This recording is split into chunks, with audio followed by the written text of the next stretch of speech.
We're like hour 40 minutes late or something, I guess. I don't know, but we're still here, I guess. Hi. Not Yeah, dead yet. not dead. This guy will be though. Well, eventually we gotta kill. Boom! Headshot. Yeah, but we still gotta like kill his anime daughter twice. Oh, yes. Oh yeah, You this know, will. I'd forgotten about that, but thanks. Okay then. All right, so yeah, where we were? Yeah, we were back at Ishizaka Land. Yes. We We were got like most right outside the boss store, if I remember. Uh, not necessarily the boss door, but I think very close to the Vinculum Gate. Yeah, we were right outside the Vinculum Gate, so we're Ah. starting on a high note. But yeah, it's like we got most of we got like the major puzzles of this area out of the way last time. Oh man,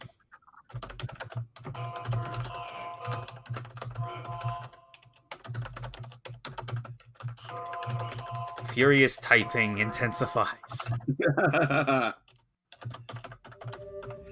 Just it's a shame that I don't have my mechanical keyboard working right now because love the sound, love the feeling.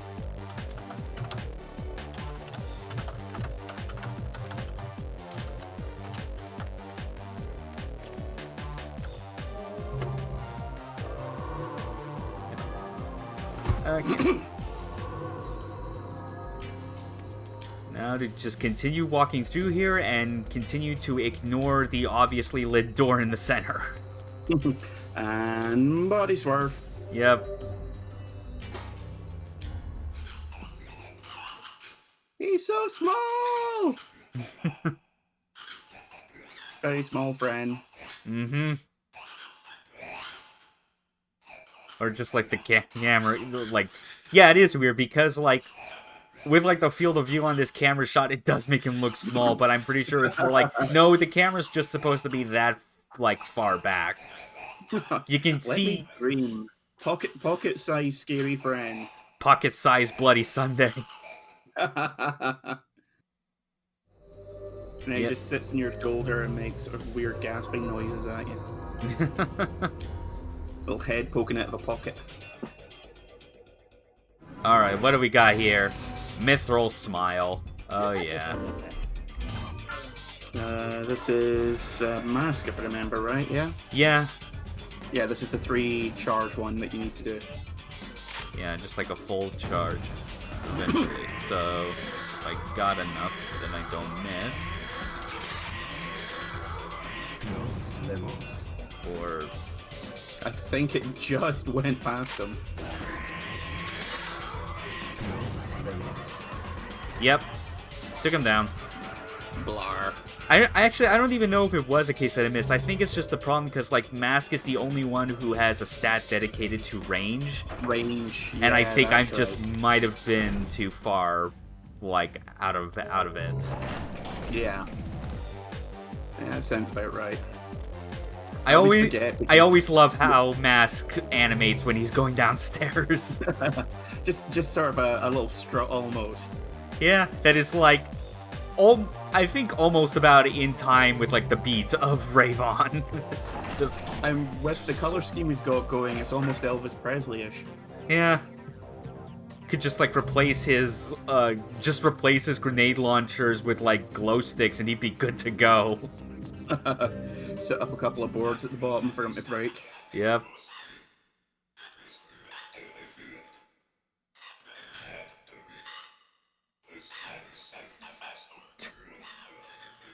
Just something just so hilarious at the idea of Seattle needing a JSDF style like group, the Seattle Self Defense Force. La Cosa Sadstra. Mm-hmm. It's not so much self-defense force as it is a load of rubber dinghies because it rains so much. Yeah. Kind of a shame that like I feel like for the times that I lived around the Seattle area, it just did not rain for quite as frequently as I would have hoped it did. It would have been more appreciated compared to how hot some of the summers got during my time there.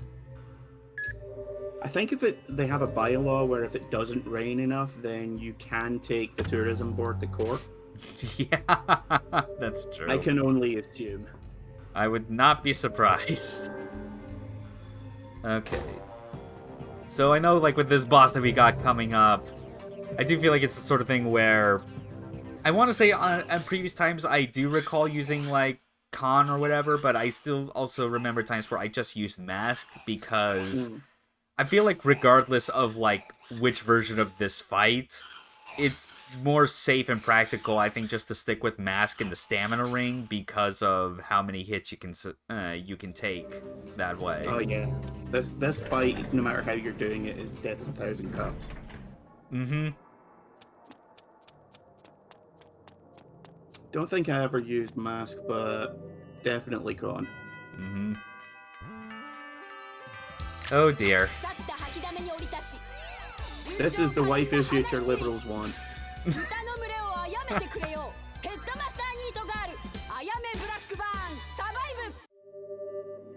And also, just with it being so awkwardly posed, I genuinely don't know if that's deliberate or if that's just the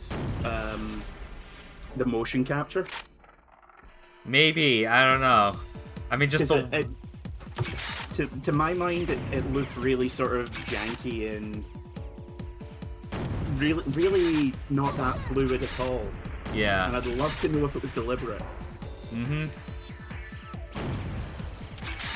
So yeah, like, the idea is that you have to, like, shoot her when she is visible in the light, but with mask, it is really only doable, like, when she gets into the same spot you're at. And that's it, I think. Yeah, absolutely. Wow. Okay. Yeah, now I'm remembering again exactly why, like, some playthroughs I used mask on this fight. Because she goes down that fast. Because, like, yeah, you could use Khan and, like, his lock-on ability to, like, keep pace, but, like, that, you know, that doesn't go down nearly as fast, and you're dealing with the risk that even with the stamina ring, he has the lowest HP out of any of the other smiths. The local magical girls union really needs to step in and get her some better transport. Taking the kids off with her to Uncle Curtis. Oh boy. Yeah. No one wants to hear under any circumstances, even out with this game. Yeah. By the same token, I'm pretty sure most people wouldn't want to hear or see what's going to come up in these next couple cutscenes. This is like another instance of, despite this game's like hyper stylizing of everything, like the graphicness and implication of what's being discussed or shown is really more horrific than any like AAA photorealistic game could hope to like convey. Yeah, even without sound, I remember what happens. Yeah. It's because it's that fucking horrible. I mean, look at him. Does he look like he's the kind of guy that wants to play doubles? Well, not dressed like a disco pimp, he doesn't. No. Oh, dear. He goes crashing into a wall once and these platforms are going to break. Mm-hmm. Poor goldfish and trapped inside them, flopping around. Ugh, horrible. Yeah.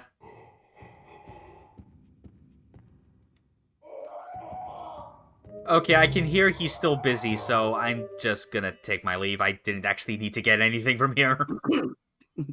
You know what? I'm good. I'm good. Yeah, there's a awful, like, child organ trafficker out there that needs to get a bullet between his eyes. Oh, at the very least. Mm-hmm. Meanwhile, back at the fitness club. Time to say your prayers. Oh, yeah. Help! No, help! Forgive me! Forgive me! What was that? Do I sense regrets? Just because you apologize, you think you'll be forgiven? Just like that? Didn't you notice the dead bodies behind you? Huh? Your folks. No, you're lying. Your wife's name is Pamela. Yeah, it's not just any, like, random strangers that possibly were here at this fitness center. Just He's like, Oh no. yeah, oh yeah, your wife, your kids, yeah, they're dead. No, it kind of turned me on. And special mention for your kids. You didn't. Yeah, You yeah, your son being a pansy and your daughter whom I decapitated. sissy. You didn't even try to Yeah, save not his mother. Susie, What were you unfortunately. teaching your Or kids? fortunately, it's hard to tell, really. Yeah. Do you feel the hate swelling? That hate that comes And yeah, from like your all this grudge. ended up happening the way it It's the did other because reflection of Pedro, you. like, while Ask also yourself, complicit in this Pedro, awful organ how trafficking many ring, children decided, you killed? no, I need to cut into my partner's side of the deal for Me and myself. your little girl, Mary. That's how they always get you. Pedro, you Right stupid, here. stupid man. Yep.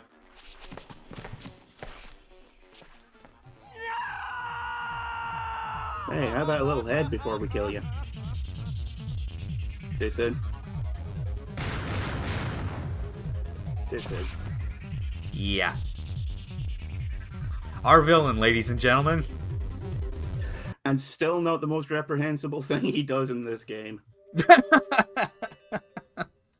Well, I mean, like, this is up there. It's, like, between this and, like, the very first cutscene with him, with, like, the first-person view of him just going into the office building and shooting a bunch of people. Have you forgotten the car wash? Oh, yeah, but that's, like, against him, really. Yeah, but that's only, that's only because we're there. How many times has he used it on other Come on, people? man, let's get out of here. Mostly Yeah. children, if I remember correctly. Well, yeah. Because apparently, like, child organs are the way you create heaven smiles. Or at least one of two ways. I know. Because the other is literally It's just get atrocious, jacked up with a ain't it? virus that turns you into one anyway. Like, it's weird how there's that detail about, like, the origin of the heaven smiles, and it seems to treat each different method as if it was somehow the only one. Because, like, the way, like, the whole info about, like, why this child organ trafficking ring exists for the production of heaven smiles, it's like, you think this would be, like, something very important and known much earlier than this, considering that these things have been around for a lot longer than when this game starts. Hmm. And don't forget, there's handing Killer7, which is basically just wishing them into existence. Oh yeah, which goes back again to how, this plot was not without a whole lot of different rewrites. Oh, yeah. I mean, if you squint, you can kind of see the whole Jacko checkmark or checkbox, whatever his name was. Yeah. That plot kind of figures into the ending, but you really need to squint like you're looking at a magic eye picture. Yeah, it's just because, like, parts of it are, because it's not just for the ending, it's just how it, like, wraps itself into other very specific moments, like, leading up to it. You might as well just go, well, it doesn't directly contradict anything, so yeah, good enough.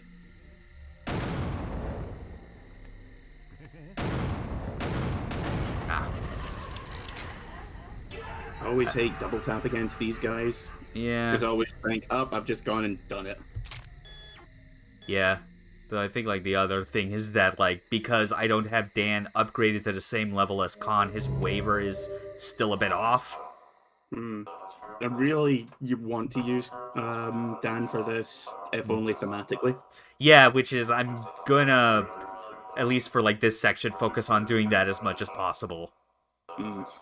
Yeah, like any blood serum I get from this section, that's all going back to Dan.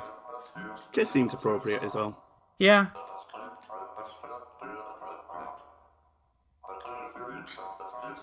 Admittedly, I think, we were talking about last time how, like, parts of this game, like, in the latter half, like, kind of lean more on the forgettable side, like, particularly, like, after Cloudman. But, like, I feel like this latter half of Encounter is the one where it's, like, I find myself forgetting the most of it. Just because I feel like this... For as big of a deal as you think it would be going to, like, Curtis's private, like, residents or whatever, it's less like memorable or stands out as such compared to how it is with like Ishizaka Land, you know, it being just a straight up amusement park. Like, Curtis Blackburn himself is a very memorable character for all the wrong reasons. Oh which yeah. technically makes it the right reasons. But when, when you're actually playing this stage, like, I cannot remember anything that happens except for the boss encounter. Same, absolutely. Like, I assume things occur. Yeah. But other than that, it's like Alter real missing. Like Alter Ego, the chapter after this, I think, is like only a step up from this, but not by a whole lot, because that's still comparing it to like Cloudman and the others before it. Yeah. Well, I mean, the first chapter sets your expectations, I would say. Definitely. It's going to be dark, it's going to be surreal, there's going to be shit happening, and you're not going to know what, but, you might as well just roll with it. Mm-hmm. And then Cloudman has probably the single most memorable moment in the game. Yeah. And then the Handsome Men come in. Yeah.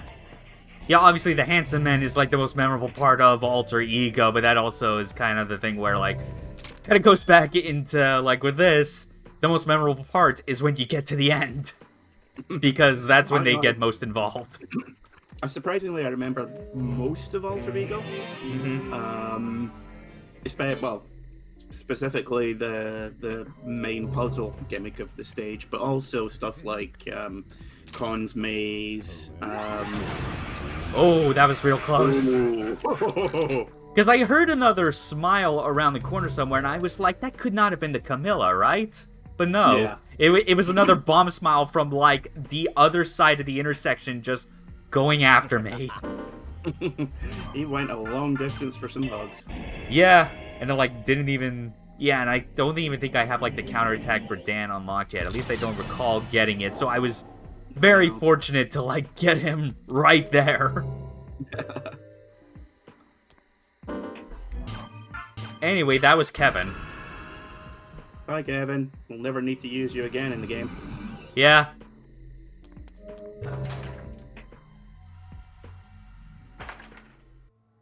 Okay, so what do we got here?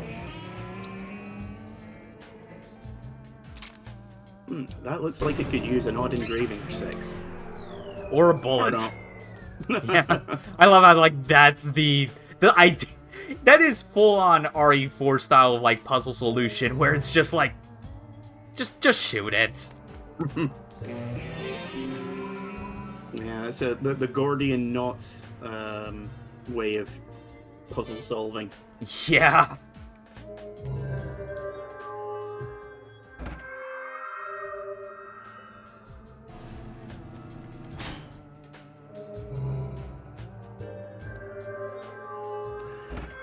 Sliding puzzles. Yeah. I hate them. Especially when they do stuff like this. Where it's like backs you out after every move. Yep. Yeah, like I don't get why it's like this, honestly. Because otherwise this puzzle is like of the same level, or like about the same level of effort as the one in RE4. Oh, don't. I hate sliding puzzles with a vengeance. Yeah, well, like, even then, it's like, that one is so simple because it's just you move everything in, like, a clockwise manner until it all gets in place. It's in a way... Susie. Oh, yeah, hi, Susie. But yeah, it's the sort of thing where, like, that particular puzzle is, like, the solution is so easy as to, like, remove all the frustration of those puzzles, but then again, it also, like, belabors the point more of, like, why is this even here anyway if it's gonna be this brain dead? What's the thing with most sliding puzzles in games? Once you know the solution, they're really easy. It's just the 3.5 hours of frustration that it takes to get to that point. Yeah. Even so, I think the only thing I hate more than those type of, like, regular sliding puzzles are the ones where it's, like ice block puzzles. Just because it's, like... because you're dealing with only, like, a few moving pieces in very wide areas, and you're expected to somehow know in advance, like, the different moves you have to make. With, like, slide panels, you're usually a bit more restricted in, like, what ways you're able to move the panels beforehand. Okay, so do you remember Alundra on the PS1? I didn't play it, but I seem to recall you mentioning this very same thing, like, back on the Shadows of the Damned LP, and just how Yep, it was the most maddening block sliding puzzle imaginable. yep. And there was a gaming magazine at the time which posted a walkthrough for the game, Mm-hmm. and they got like this is one of those puzzles where it's got like 30 odd straight steps which you need to go through one at a time. Oh, yeah. And they fucked up the solution and printed it wrong. Like, deliberately or by accident? That's the thing. By accident, I assume.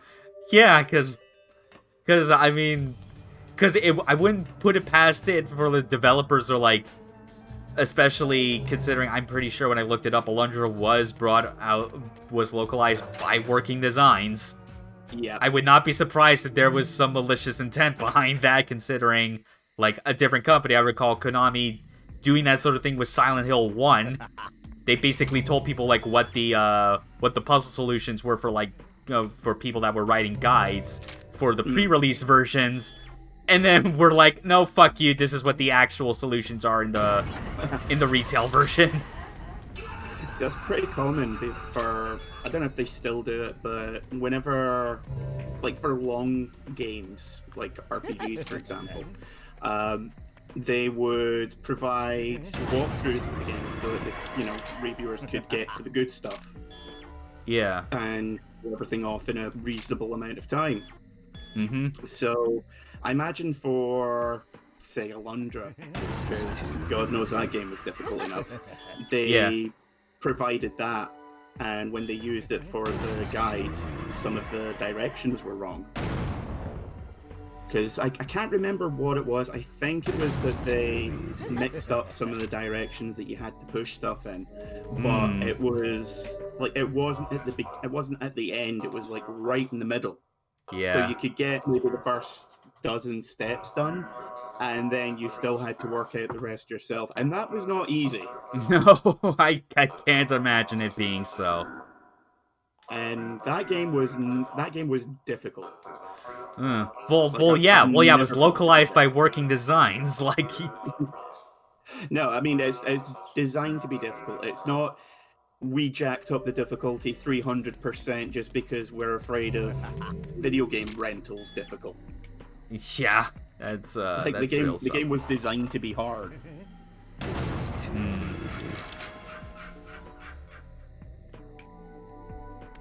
Alright, let's see what's in here. Oh, yeah. Yeah, as always, like you said, there's a lot of... Not just that it's thematically appropriate to use Dan against, like, Heaven Smiles. We obviously got puzzles like this where it's like, no, you need him. Yeah. Collateral shot. I just realized that one of the early trailers had a character who was dressed like a nun being shot. And that statue kind of looked like her. It's kind of weird. That was another close call with a bomb smile. Yep. That was... Oh yeah, this is locked from the other side. But yeah, it was a good thing we came here anyway, just for the soul shell, but now we need to go inside the villa proper. Yeah, so... time to track mud all over his tasteful interiors. Mm-hmm. Because you know he's the kind of guy that everything has to be exquisite. He's the kind of guy that would, like, not hesitate to shoot someone for, like, walking inside his house with shoes on. Yeah. Which would then cause even more problems for him, because then he's gonna have to, like, get out the cleaners again to, like, get rid of all the blood. And then he has to shoot them because, if anyone else finds out. And it just turns into this whole katamari of horribleness. And then decides to just leave his daughter to do it for him. Yeah, she just keeps saying taskete, taskete. Presumably she likes tasks.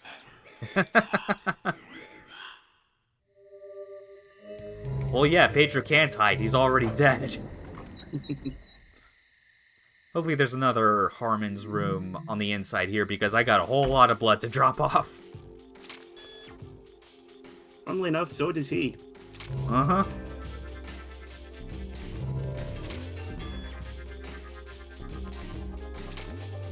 quite the spacious kitchen. He's got a fucking breakfast nook. Come on. Oh, man. Okay. Although now I'm picturing, like, serial killers eating breakfast, and it is fucking weird, let me tell you. Oh, man. Nope, smoked it all before I got here.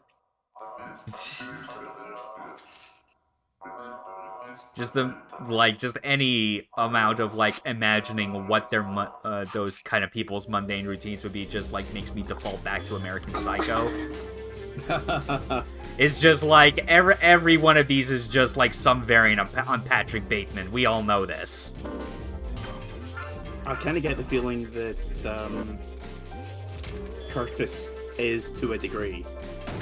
I would not be surprised if that became like the inspiration or for such. Yeah. Because he's got the nice house. He's got the... Well, yes, he every time we've seen him, he has shot like 17 people in the face. Yeah. But and unlike Patrick Bateman, he can, like, you can't look at it and assume that he was just all imagining it in like a fever dream, because everyone else around him couldn't possibly imagine him doing that. Yeah.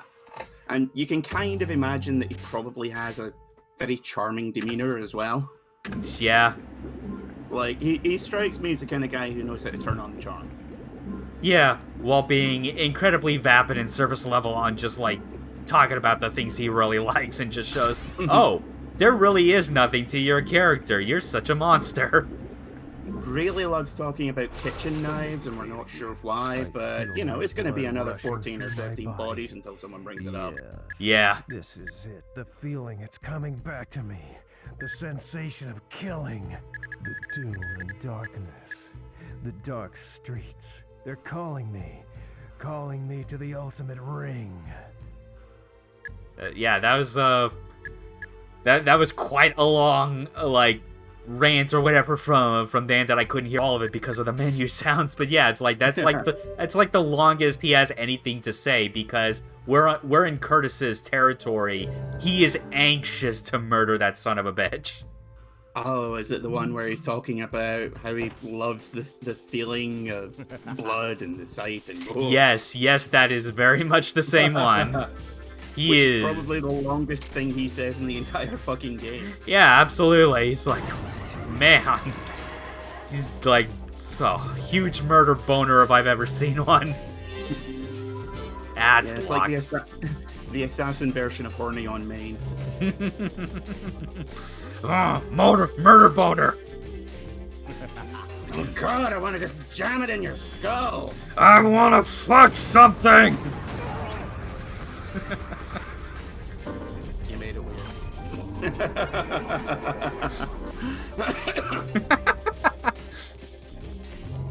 I mean, that's what I imagine those kind of people would sound like. Yeah. Like, murder boner is the sort of thing where it's like, do they either get a boner from murdering something, or do they want to bone something with like with the intensity of wanting to murder? I mean, could be either. It starts off as one, and then depending on how the night goes. Yeah, that's true. I mean, I'm not. Let's not pretend that I know way too much about serial killers in general. Yeah. Yeah. That's I mean that's like a topic of morbid curiosity for many people. Clearly not a sign that they want to like do anything of the sort. No, heaven forfend. God no, I have a hard enough time leaving the house as it is. Same, exactly. It's like going out to murder. Can't they just like deliver themselves and I can... Besides which, I don't have the storage space. Yeah, it's like, God, why would I murder like in this pandemic? Like, who's to say that they won't kill me after the fact by just sheer contact? Right? It's like, that's just unfair. That was lucky. Oh yeah, and that was a poison smile too, and I guess because Mask doesn't have the... Oh god, maybe that is the way they expect people to like deal with those things on Critical 8. On Killer 8. Because on that mode you don't see the weak points, and Poison Smiles, you can only kill them by hitting the weak points. Yeah, maybe that is just the easy way out. Just use Mask for everything. Just don't upgrade ever. Because you're too busy blowing it into chunks. Or just only upgrade Mask. Mask and Con, those are the only ones. Well, I mean, they might as well be.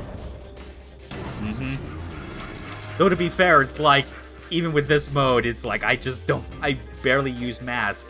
It's only really when we get to, like, the latter half when you start getting his permanent upgrades, you know, turning into the main event and all that. Oh, yeah. Security device. Yep, can't do anything about... all of my acting skill to deal with this one. Just... Protector ZZ, double Zeta. God damn it, no, Suda's, like, Gundam fanaticism was all the way back here. Nerd alert! There was Protector, Protector Z, and then, which I'm sure, I guess the way you should be saying it is Protector, Protector Zeta, and Protector double Zeta. That's clearly what he meant all this time. It would have been better if it was Protector F for the F9 one. Oh, yeah. Like, just to really hammer it home. Or Protector Turn A. Yes. Yeah. You get people on GameFAQs being like, how do I pronounce name? Oh, man. Yes, Or just getting real pissy at people that have the means to just like post like Greek letters or other symbols that they can't produce on their keyboard normally. Just Google it and copy paste. God. Yeah. Yeah, actually, I'm gonna head back inside because I remember that. Oh yeah, there was the fireplace that we did not extinguish.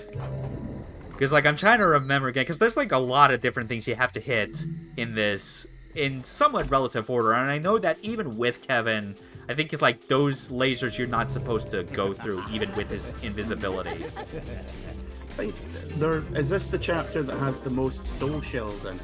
There's one which has like 7. I would not be surprised, yeah. Because Alter Ego, it's less the soul shells you collect, it's the color swatches. So yeah, I feel like it's either this... Yeah, like it's either this or the, or like the final regular mission, you know? Because the last one, you're collecting the cassette tapes. Yeah. Well, I mean, like, that's the second half of that one that's collecting the cassette tapes, but there's the other where it's in the Union Hotel. Oh, yeah. Oh, dear. Oh, nope. Oh, this is...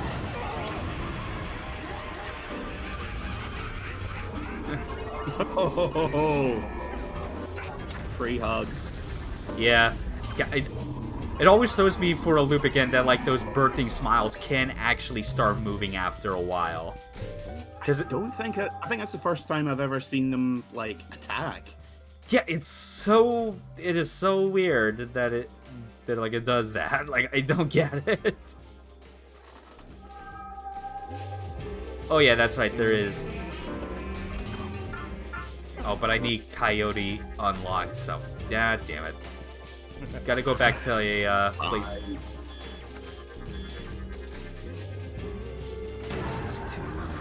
Okay. At least Dan is killing it.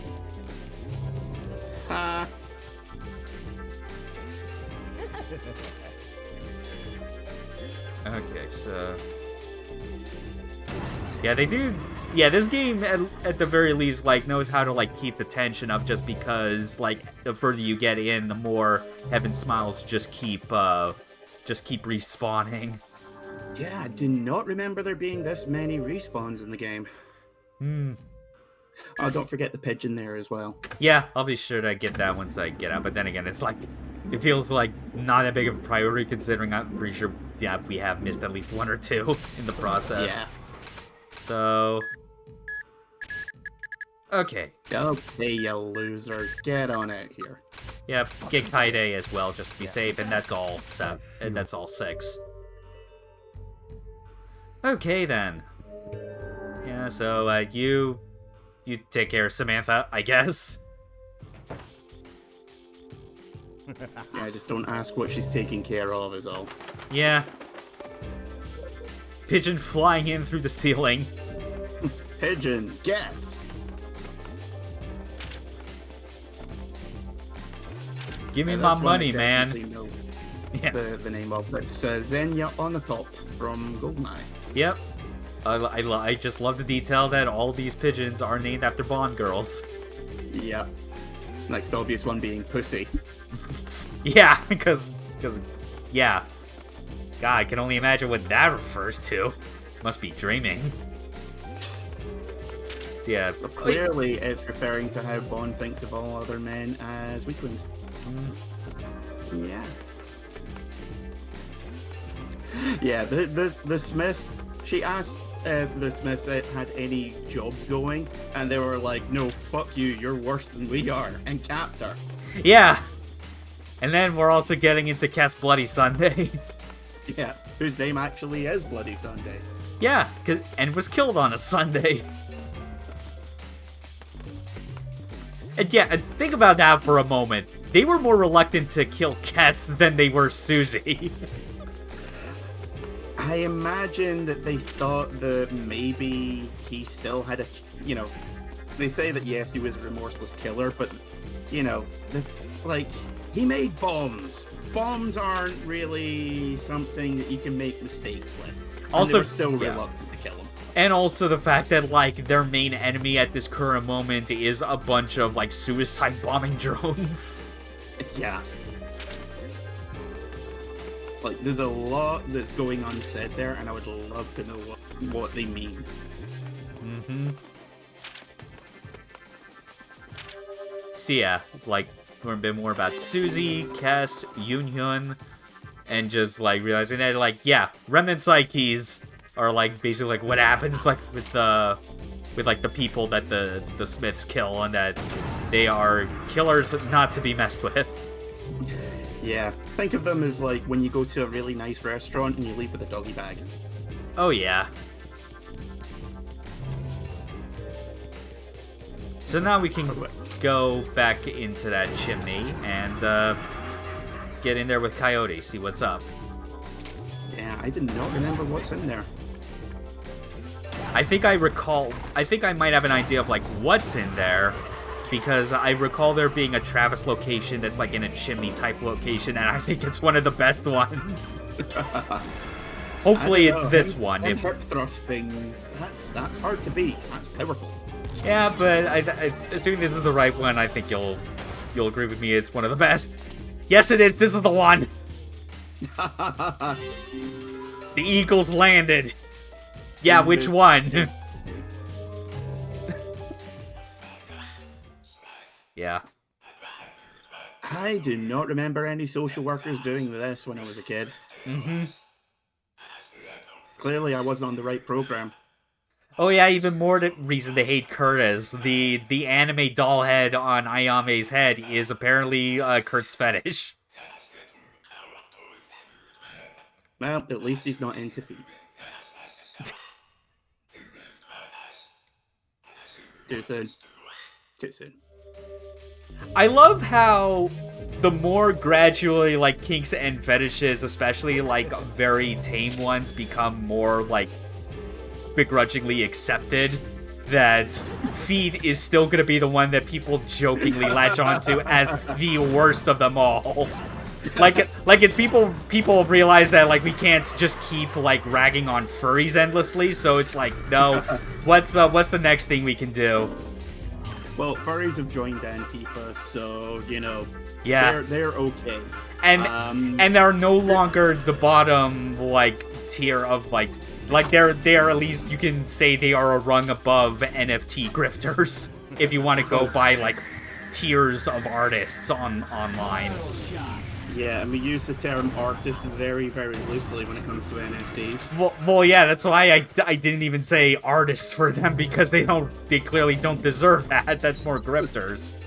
They don't make anything, they just slap on some code and go, there, give us money. Yeah. And also, no one's gonna come to an NFT person's side if they get scammed. Whereas if like a furry artist gets like harassed or scammed or doxxed, like the community is gonna be all in to like help them with that. Oh yeah. Okay.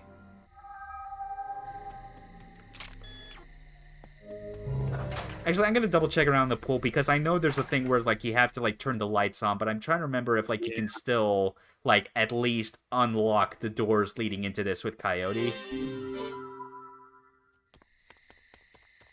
I'll double check anyway. I'll just set him on fire. Piece of cake. All the light you need. Yeah. Oh yeah, I still need to re-equip the stamina ring after doing that chimney thing. Oh well. Oh yeah, and the last ring we got from Susie there was the power ring, which I think just makes your attacks stronger. Yeah, which, like, depending on how fast or how safe you want to do the next Ayame fight, that might be beneficial. Yeah.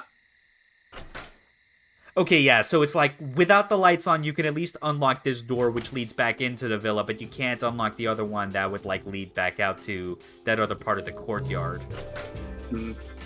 So yeah, I think, I think maybe we do have to, like, still go through the lasers or whatever. Because, like, yeah, Kevin can still pass through them, obviously. Mm.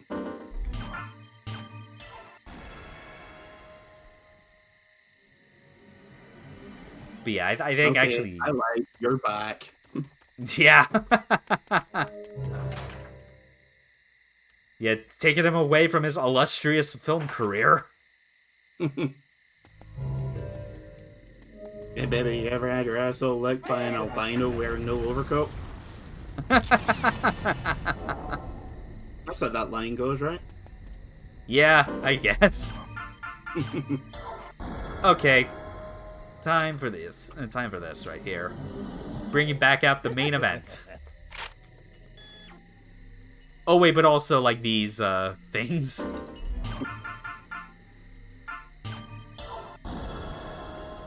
Cause I want all the thick blood I can get. I'm not gonna grenade these cat balls. Yes, it's catching on. This is too easy. Okay. Time for the double charge shot. Los Lemos. Oh, not close enough. Are you kidding me? Adios. I think it's because Mask is the one that you need to upgrade the least. Yeah. Okay, that is weird. Why is he not... Oh wait. Oh now I'm remembering the get joke again. It's the regular Protector, followed by Protector Z, and or Zeta, and then double Zeta. Yeah, that's how it's supposed to go. I was wondering like why were the charge shots not working, but yeah, it's like, man, I feel like that's one thing I would honestly want to change with these, because I get that that's part of the gag, but it's like, I don't know. If I'm willing to go to the effort of like filling 2 blood vials for like that charge shot, it just should work on all 3. Kind of baffling that it doesn't. Yeah, it's the weirdest thing about like these specific smiles that require you to use mask. Mm. Okay, yeah, so now I'm remembering. It's like, yeah, we gotta keep doing stuff in here because this is where the Ayame, the second fight with her is, and we have to obviously do that in order to turn the lights back on at the pool and gain access to Curtis's little den. His side project. Yeah. Oh, Curtis and his hobbies.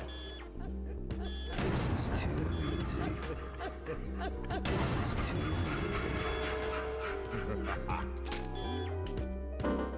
Yeah, just constant switching between Dan and Mask for this. They are definitely the ones to go with for this.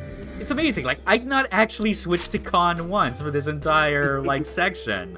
What the hell? Yeah, this section you're doing so much swapping, it might as well be a Zelda game. Yeah. I'd not be surprised. Pause, switch, pause, switch. Iron boots on, off, on, off.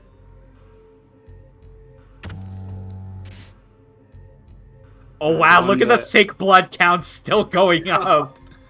Because Holy shit, I have never seen that before. I would think that would be the sort of thing that's already like pre-calculated and just like goes to max every time you like change a scene.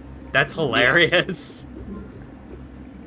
Wow, I am finding out all sorts of things about this game. Same here, yeah.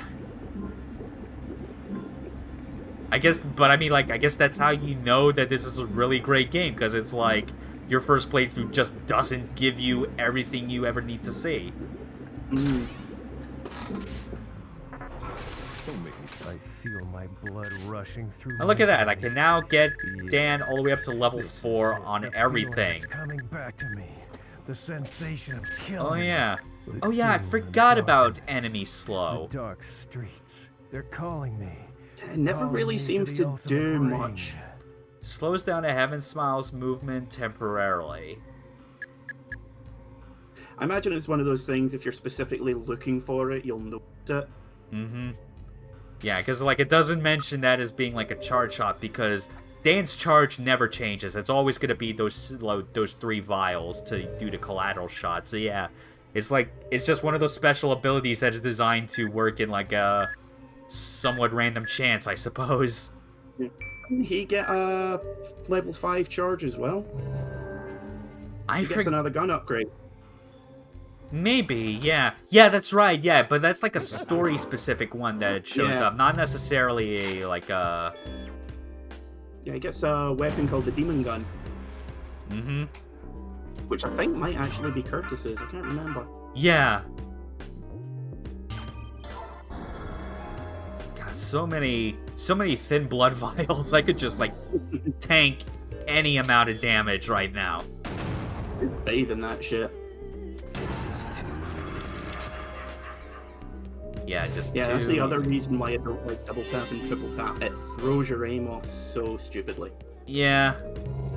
And that is, like, the one downside to it, I will agree. If you're not good at hitting weak spots, it's really useful. But Mhm. otherwise, not so much.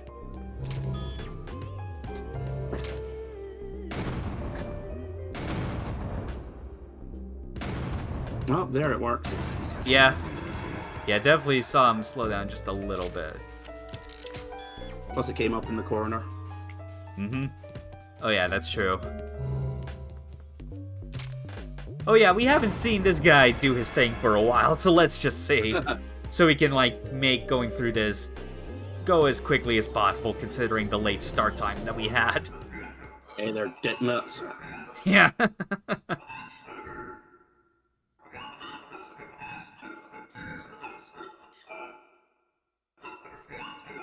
Alright.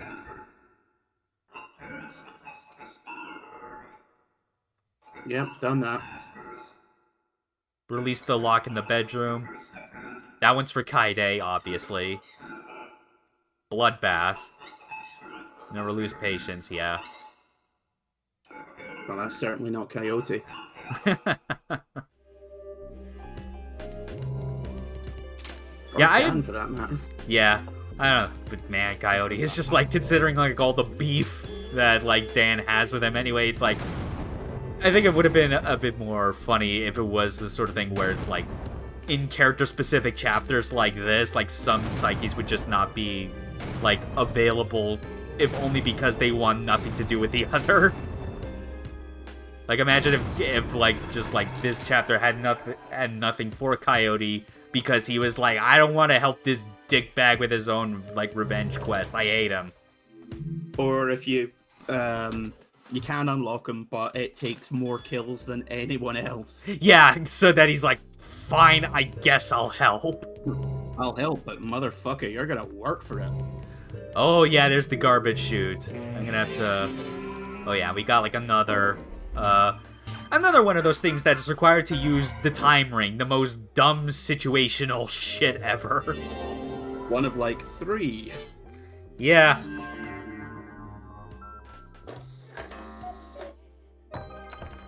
All for a soul shell.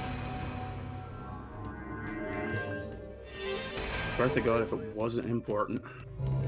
Yeah. But hey, we got this little garbage chute, which, funny enough, we went all this time without using con. Here, He's the kid. only one that can fit. Here, kid, you enjoy slides, right? It's just like that. Have you ever wondered what it's like to be an 1800s black chimney sweep in London? I was gonna say blacksmith, but well, they probably use children too. Yeah, probably. Oh yeah, this just like warps us right back to like the... Oh shit, maybe I should have like... Yeah, actually, I guess that was kind of pointless. Like... Yeah, because you didn't take out the security. God damn it. I mean, whatever. It was... Again. It was doing it for the fun of it. That's what counts. Hi, Kevin. No, shut up. I mean, it's not like he's ever spoken. Yeah, I know. I'm just preempting him.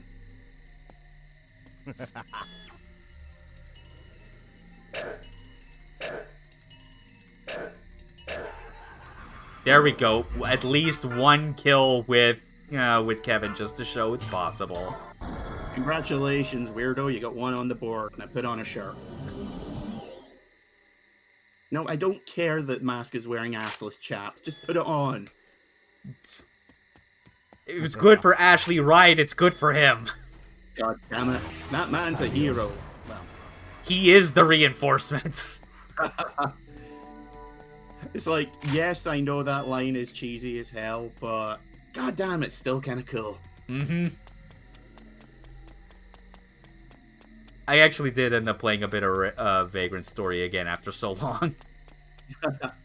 See, it's one of those games I'd love to play again, but the UI is just so goddamn clunky.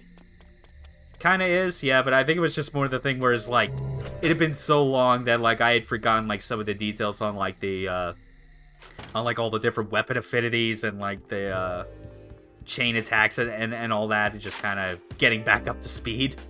Yeah. I can kind of deal with like the UI as it is. I tolerate it. The one thing more games need to do, though, is let you name your weapons after you craft them. Oh, yeah. That is, without question, one of the coolest things in that game. Mm-hmm. Also, the fact that it's like amazing looking, like presentation, Oh, yeah. presentation-wise, it just wipes the floor with anything MGS1 does. I mean, even compared to a lot of compared to a lot of modern games in terms of style and presentation, it wipes the floor with them completely. Yeah. Like, yes, the graphics are kind of rudimentary, but we're talking about a game that's over 20 years old, so, lay off. Oh, true. Yeah. But in terms of everything else, like the style, the storyline, the script, impeccable. Mm-hmm. Definitely. I don't know for sure if I'd want to do that like as a stream, just because it's like, I like, as great as it is, it's the sort of thing where it does feel like it requires the most prep time in order to like show off decently. You basically need a really good crafting guide in order to make the weapons and armor. Unless you're happy with just dicking around. Yeah, and that's the sort of thing where, like, I know, like, when I last played it, like, which was, like, for the first time, like, I know I spent a whole lot of time dicking around crafting the weapons I wanted and, like, tailoring their affinities to, like, the specific use cases I wanted, which was, Yeah. I think, to a degree, probably was a bit overkill, considering that, like, that spell buffs and debuffs are just as valuable, if not more so, in the grand scheme of things. I mean, really, you only need 3 weapons to get through most of the game. Yeah, it's like you just need one blunt, one edged, like one slash. Yeah. Not to mention like a crossbow just for like those for those long-ranged scenarios. Hmm. Yeah, because otherwise it's like there are gem pickups that you can get that will like just automatically like boost affinity types to like the direction you want. Yeah. It's just you gotta make sure you use them smartly as well. Oh, yeah.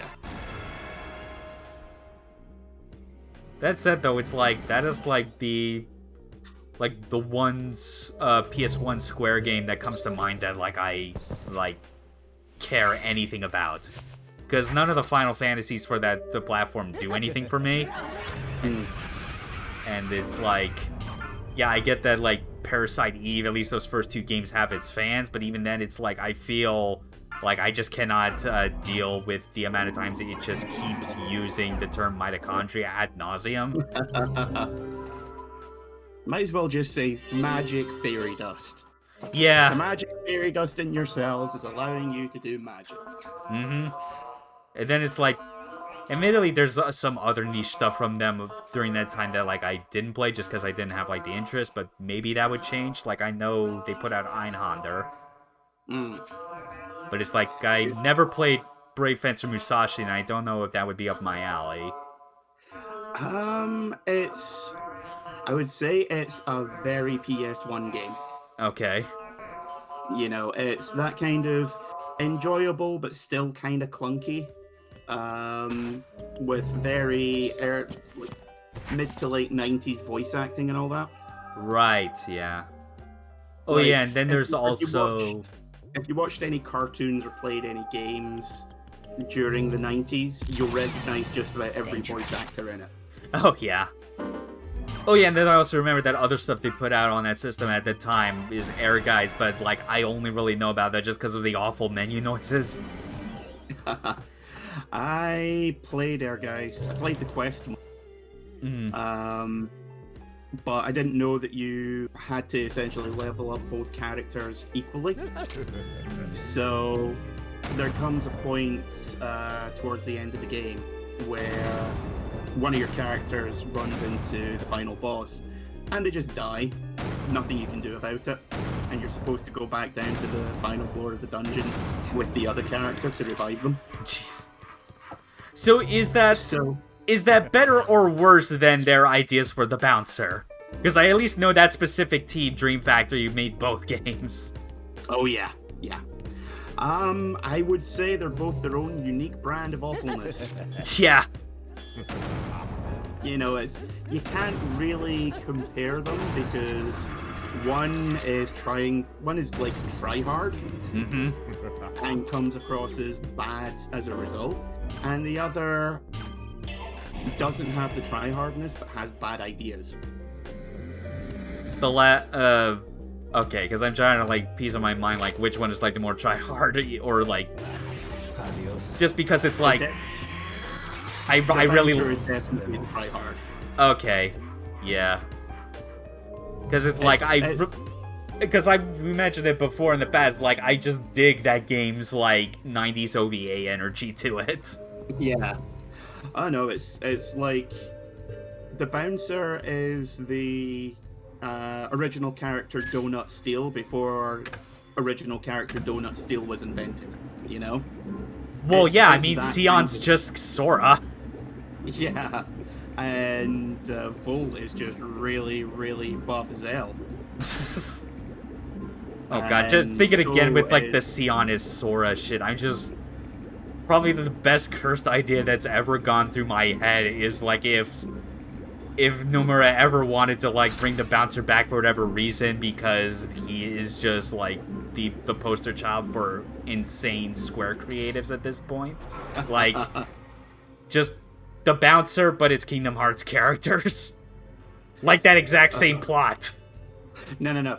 They bring back the Bouncer, but as characters in Kingdom Hearts, because there's already like 17 different people who look like Sora in there. What's one more? Oh yeah, that's true. I guess they could bring back, like, the Bouncers as, like, a world in, like, a future Kingdom Hearts. But no, I just want the idea of, like, that same game and the systems just Sion replaced with Sora, Volt replaced with Goofy, and Ko replaced with Donald. I just want them doing those, like, Trinity attacks, where it's like, it just goes past self-defense, and it's like, you are actively, like, severely maiming these people, if not outright murdering them. Okay, I will remind you, Sora's shoes are gigantic. He will kick a hole through anyone's skull if he kicks them. Oh, just Sora running up to a dude ready to football kick a dude's head off. But it's Disney, so his neck just stretches like a Stretch Armstrong. or Goofy just like wrapping his, or Donald just wrapping his arm around a dude just to like elongate its neck to snap it. Oh man. And you could have Pete as Duragon because he's already wearing the dungarees. See, I was thinking more just get Ansem Seeker of Darkness with the overalls. And Master Wong would just be Ansem. Like actual Ansem, or whatever it is. And then who'd be Riku? Or who would Riku be? Nah, I guess Mugetsu. I guess just the weird coked out ninja. See, there's a argument to be made for having him as Echidna. Huh. Because they're both incredibly acrobatic, and with Kingdom Hearts 1, there was that whole, you were my friend, but now you has betrayed me. Grr. Yeah. But this still also gets back to why I wanted where it's like those three characters replaced with Sora, Goofy, and Donald, because it's like, I want Goofy to be the one in the position of knowing everything about Mikado that everyone else doesn't. Well, that's the thing, because in Kingdom Hearts 2, he's usually the one that's like, oh, okay, so this is going on, and everyone is like, what the fuck, Goofy? When did you become smart? He's the one with all the common sense. It's disgusting. Yeah. It's like he didn't get magic, he didn't get a Keyblade, he just got the power of thought. Yeah. So much thought that he had to get concussed and temporarily presumed dead. They don't pay for this.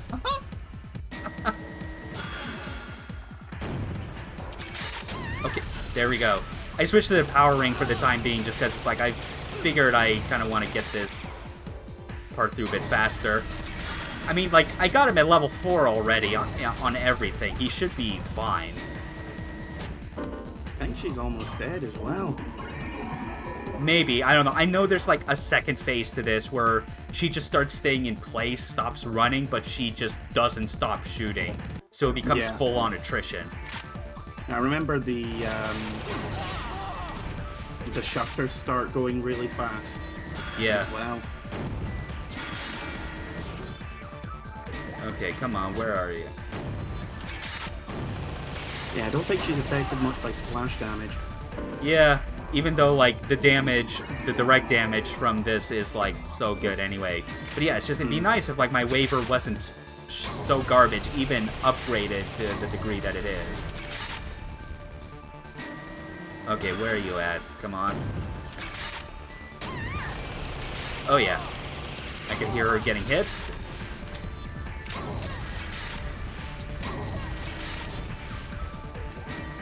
Oh yeah, let me get another. Keep topping myself off because I have 17 of the damn things left. You can never be too safe. Just another quick sippy.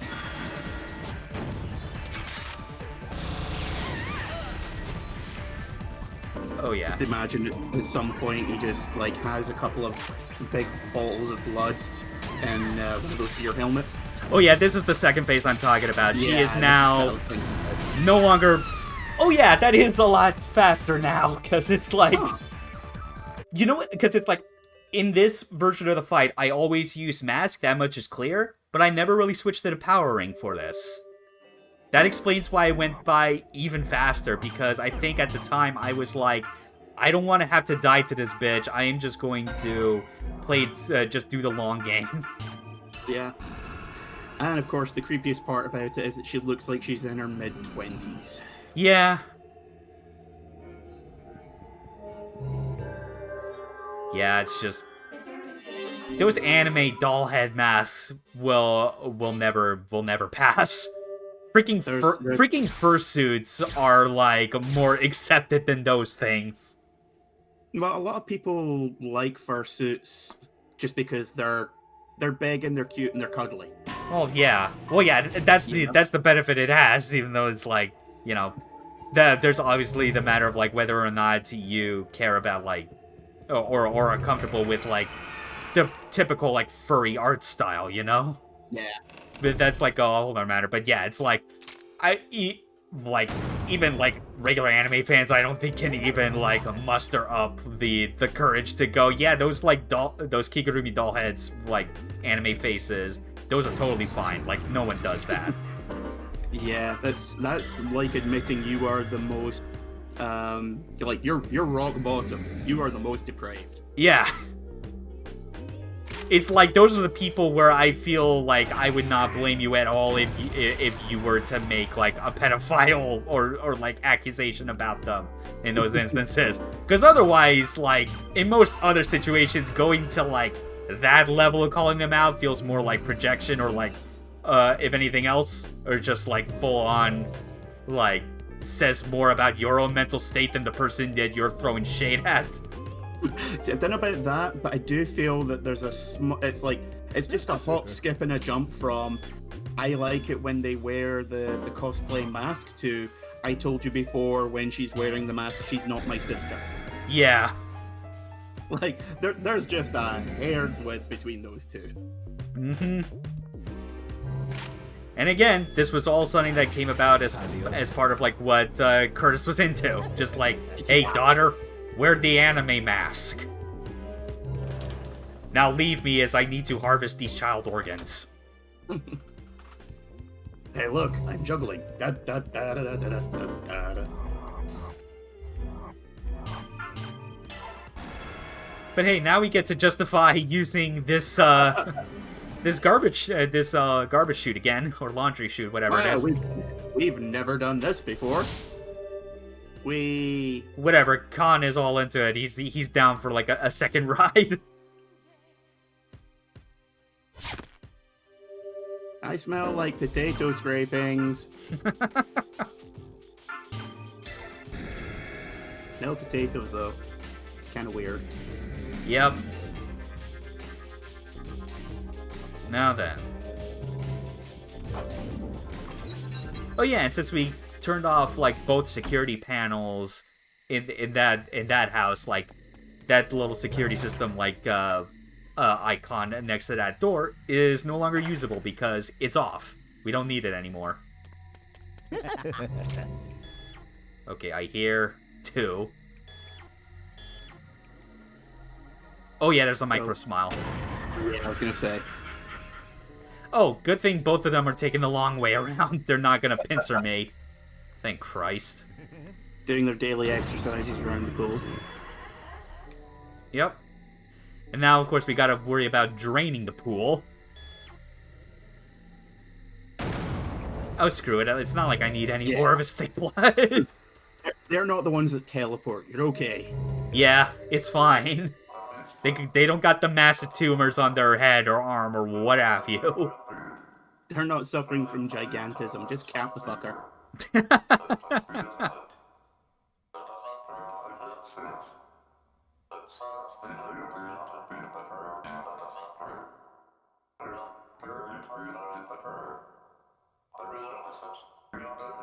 Iwazaro, I don't think new metal is the thing for you. Just like stop with the lyrics, okay? See, I was thinking that his dialogue could quite easily come from like one of the airplane movies. For the love of God, just empty the pool, and someone comes up and just starts slapping him. Yeah. Maybe he's into that. I don't know. Maybe. Oh yeah, we still need Coyote to do one last lockpicking. Oh yeah, now I remember there's like one more odd engraving we didn't get, and I think I remember where it is that I passed it up. Which I forget whether or not we could have gotten it early, or if it was something that we can only do now that the security stuff's been like turned off or whatever. Okay, let's head over there.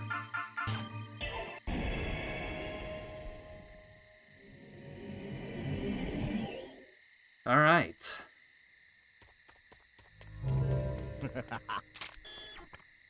This is too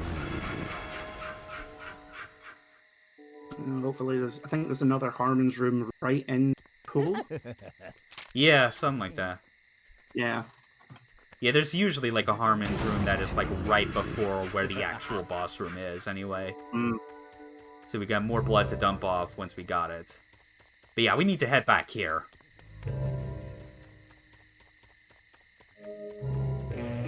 Because, yeah. Oh yeah, that's right. I think gotta use the water ring to fill this up or something. Or not, I forget what Wind is. ring? Yeah, because I feel like it's Time ring. okay, of course it would be the fucking... Empty it. Right, yeah, because it's like... No? What the fuck? Oh my god, what blank am I drawing on? Ring?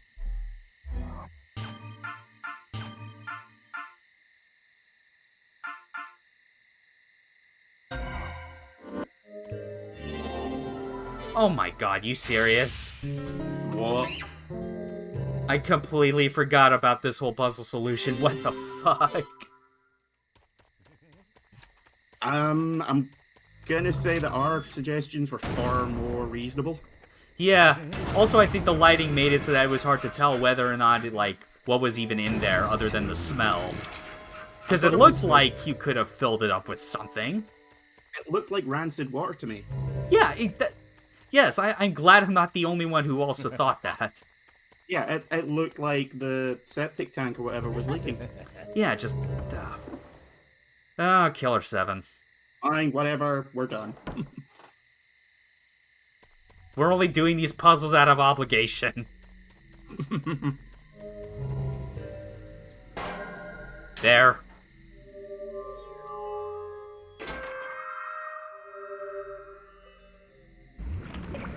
Oh, man.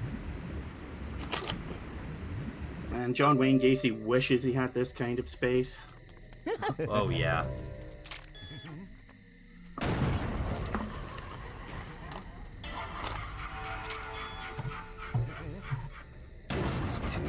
Alright.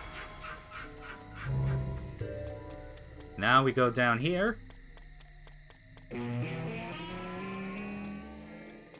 Oh yeah, I think... Wait, no, not Kevin. Shit! I went down one too many. God damn it, Kevin, no one likes you. Your knives are creepy. Unless, wait, no. Right, I forgot. Yeah, I'm fairly certain this is masked to blow it up. Yeah, it probably is, because it's like, because I was just thinking, like, we haven't really, I don't think we've really had to, like, use Kaide for something in this. There wasn't, like, a bloody wall that we had to then, yeah, pretty much. Yeah. Oh, but I think this also leads to, like, another great, Travis. Summer 2002. Ooh, he's dressed for the heat. Yeah. This is why you're the best Remnant Psyche, Travis. He also looks like he's got one of those mouth guards in, or maybe that's whatever's behind him. Yeah, I think that's just like the mesh of like the lawn chair blending in with the blending Texture for the mouth.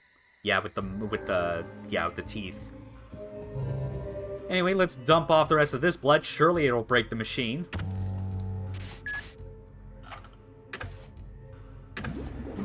Get 20 points of blood and it's just nope. All these desolators. Still such a weird, like, still such a weird unit for them to land on with this. Yeah. Not like milliliters you would expect because it's... Or even regular liters if they just wanted to go as big as possible. Yeah. Like, yeah. What the fuck are you looking at? Blood machine broken. Understandable. Have a good day. Yeah, so it's like... blood rushing through my body. Yeah, I've already gone a level 4 with both Khan, Dan... Set them on fire. Oh yeah, we could do this for Mask, and now he's at level 4, and I don't have to worry about upgrading anymore, because level 4, I'd say, is the ideal soft cap for any of these characters. If you're going for 5, it's like you're more than likely grinding on the final level, because that's the only one where the blood machine doesn't break. Yeah. I feel my Like blood 5 rushing through is my just really if you're a completionist. Mm-hmm. which this game really isn't made for. No. Like, my completionist attitude for this game back then was going through this game, then Killer 8, and then just playing through the first mission of Hopper 8 and just being done after that. Plus, it's like, because of how much this game is more focused on the experience, it's the sort of thing where, like, even holding on to a save file to revisit levels with upgraded characters just doesn't feel right. Yeah, it's. I think I said it before, but this is like. Really, this is a game that you play twice. Once for yourself and once to show off for friends. And then you go back and revisit it every few years. Pretty much, yeah. Like, it doesn't even have the benefits that something like Shadow of the Colossus would, where, like, that technically has a New Game Plus where you can carry over, like, the size of your health and grip gauge. But, like, that, at least that it's still fun to do that because you still have to go through the exact same, like, sequence of events and, like, puzzling out how to defeat the Colossus. Whereas this is, like, if you go back to earlier missions with upgraded characters, I'm pretty sure it's, like, you have not just those upgraded characters, but also the puzzle items. You can basically blast through those to go straight to the boss if you want. See, I never replayed any chapters, so... Yeah, I only remember doing it for the very first mission, and I recall being able to just, like, bypass the sequence that you're supposed to go through in order to do the puzzles. Like, with specifically with, like, getting the odd engravings to, like, park the bookcases in the library. Yeah. Because that took a while just because you had to go through quite a circuitous route to get the odd engravings in specific orders. That monster doesn't move. But if its neck moves, you're in big trouble. Yeah, this is a pretty mean one, if I recall. Is this the laser smile? I believe it is, yeah. The one that looks like it's like strapped to a gurney that's upright. I remember I dodged its attacks, but because it like because it self-destructs or whatever, it didn't count. Oh yeah, that's screwed up. So I had to keep going in and out of the room because it was just too good at avoiding. Oh god, that's right. I think I should have just, probably for better accuracy, just switched to either Kaide to zoom in or Khan for like the weak points. Don't make me say it again. Yeah. Yeah, I should have realized. I thought I was able to like get the weak point like from that far back, but no, it just wasn't. It wasn't meant to be. That's always the annoying part with like these like special smiles, is that they're always designed to kill you in one hit, no matter what. Even the ones that are like meant to like show up later, because the laser smiles absolutely do show up in like the next chapter. I seem to recall that. Yeah, skip this cutscene. Start mashing. Look, I'm a cleaner. I can feel no remorse in seeing a dead body. To me, it's merely There we go. rotting flesh. Yeah. 9 presses a second or something like that, I think it was saying. I remember originally in the preview builds, there was a feature where if you kept dying, then you had to press the buttons faster and faster. Oh Jesus! Apparently they took that out. Can't imagine why. I imagine a lot of people had carpal tunnel syndrome or fractured wrists as a result of trying to do it. Yeah, or just lost completely any and all feeling in their upper arm. Which is what I end up feeling like sometimes, depending on how hard a game tries to make me button mash. Because it's like, the way I do it is like, I never use my thumb for that. You are crazy. The Mario Party dev got to them like, excuse me, we're responsible for all the hand injuries, right? Thank you very much. Yeah, it's like, I rest the controller on my upper leg and like position it so that I just take my index finger and just jackhammer that fucking thing. Yep. And even then, it's like, I still have to like alternate like which finger I use sometimes, or the angle, because even doing it that exact same time is too much. Okay, let's try that again. There we go. Yep. Thank you, Khan. Okay, go away, kid.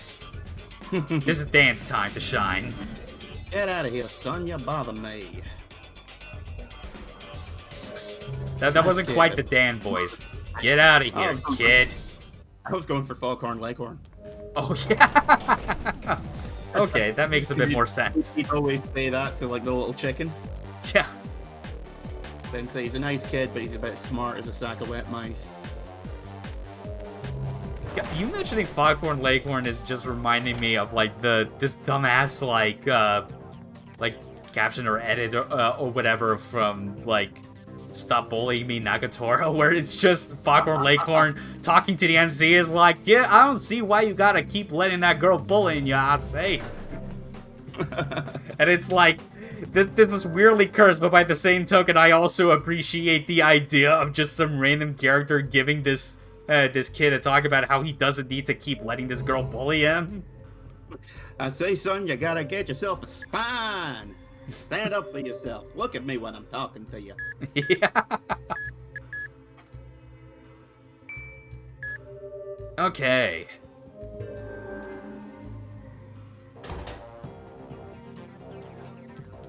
Oh yeah, and this is how you know that this is meant for Dan, because this door is a puzzle itself that you have a 1 in 6 chance of solving.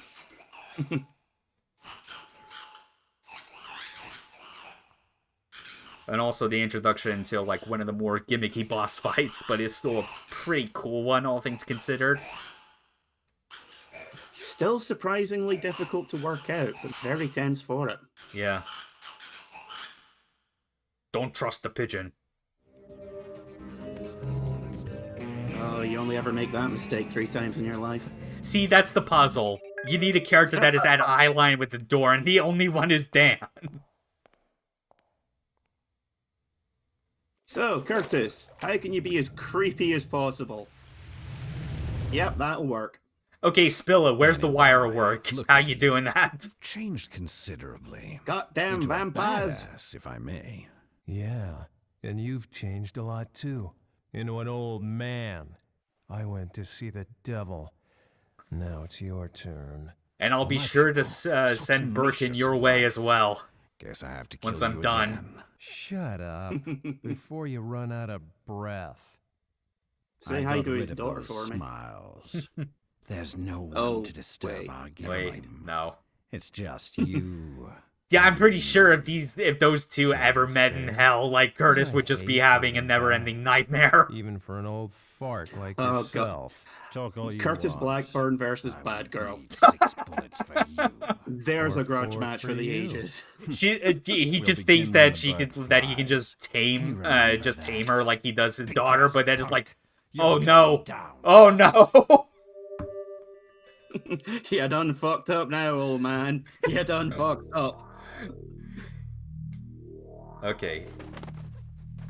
So now we gotta wait until the pigeon flies to shoot. But of course, there's a fuckload of psychics. Yeah. And fortunately, you don't need to aim anywhere specific. Just hit R, then A. Yeah. Which obviously means you're aiming at his midsection / crotch, but whatever. I think that's deserved. We gotta do And this 4 times against him. Strangely, he's okay with taking multiple bullet wounds to the chest. So...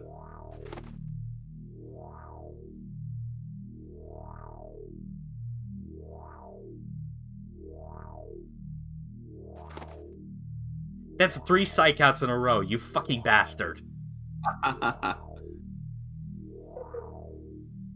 Oh, he cooed. Yeah, that's the sound cue you look for when you want to be sure that you aim at the right time. It coos before it actually leaves for real.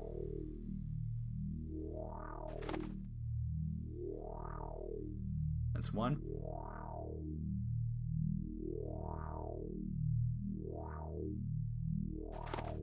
That's 2.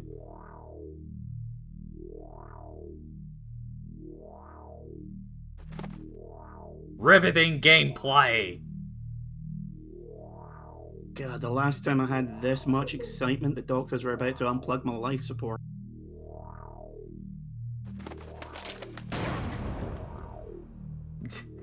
I'm just thinking of like a shot of this, or like just like looping GIF, and then just like I captured right in the last second, just all caps, video games.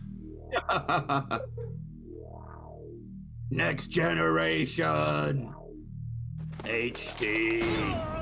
And there we go. That's Curtis.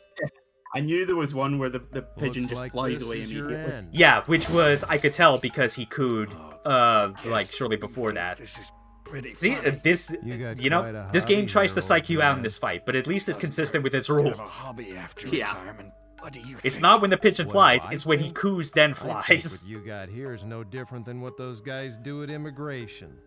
All I ever wanted was to shed light on my life. You have no idea. You're nothing but a sick maniac. I love the Yes, little like time arm close animation that Dan just Trying to does die right in there. style? Give me It a looks so break, you weird with sick like old his man. shoulder line. Now Photoshop it so he's got a pair of glow sticks instead of guns. Yeah, And loop it. loop it and have the caption just be Ravon. Alternatively, just say party hard. I just want to know what that gigantic drill is for. That doesn't look very, you know, helpful in removing organs intact. Just bits of gore flying everywhere. I'm pretty sure that's more supposed to be like some gigantic like brush scraper or whatever, and the actual drill's organ type of extraction stuff's on the backside, like when lying down. I imagine that's how it's being done. Wonderful indeed. And voila, one Curtis suit. Mm-hmm. Skin included.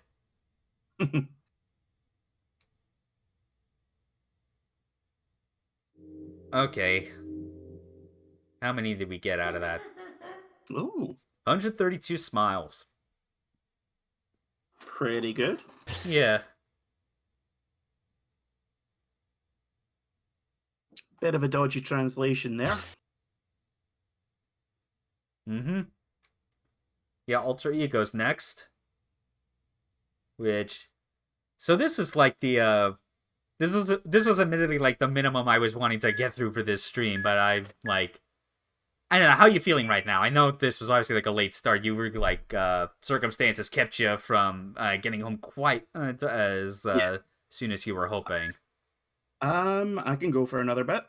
Sure. Yeah, just however long gonna need it needs to, just to kind of show off like the good bits of like Alter Ego starting out. Because while I think there are some parts of it that, similar to the last half of Encounter, are kind of forgettable, at least the beginning goes back to making still manages to make like a strong first impression for what you're getting into. Fuck you, Thumb. Okay. Oh yeah, disc change.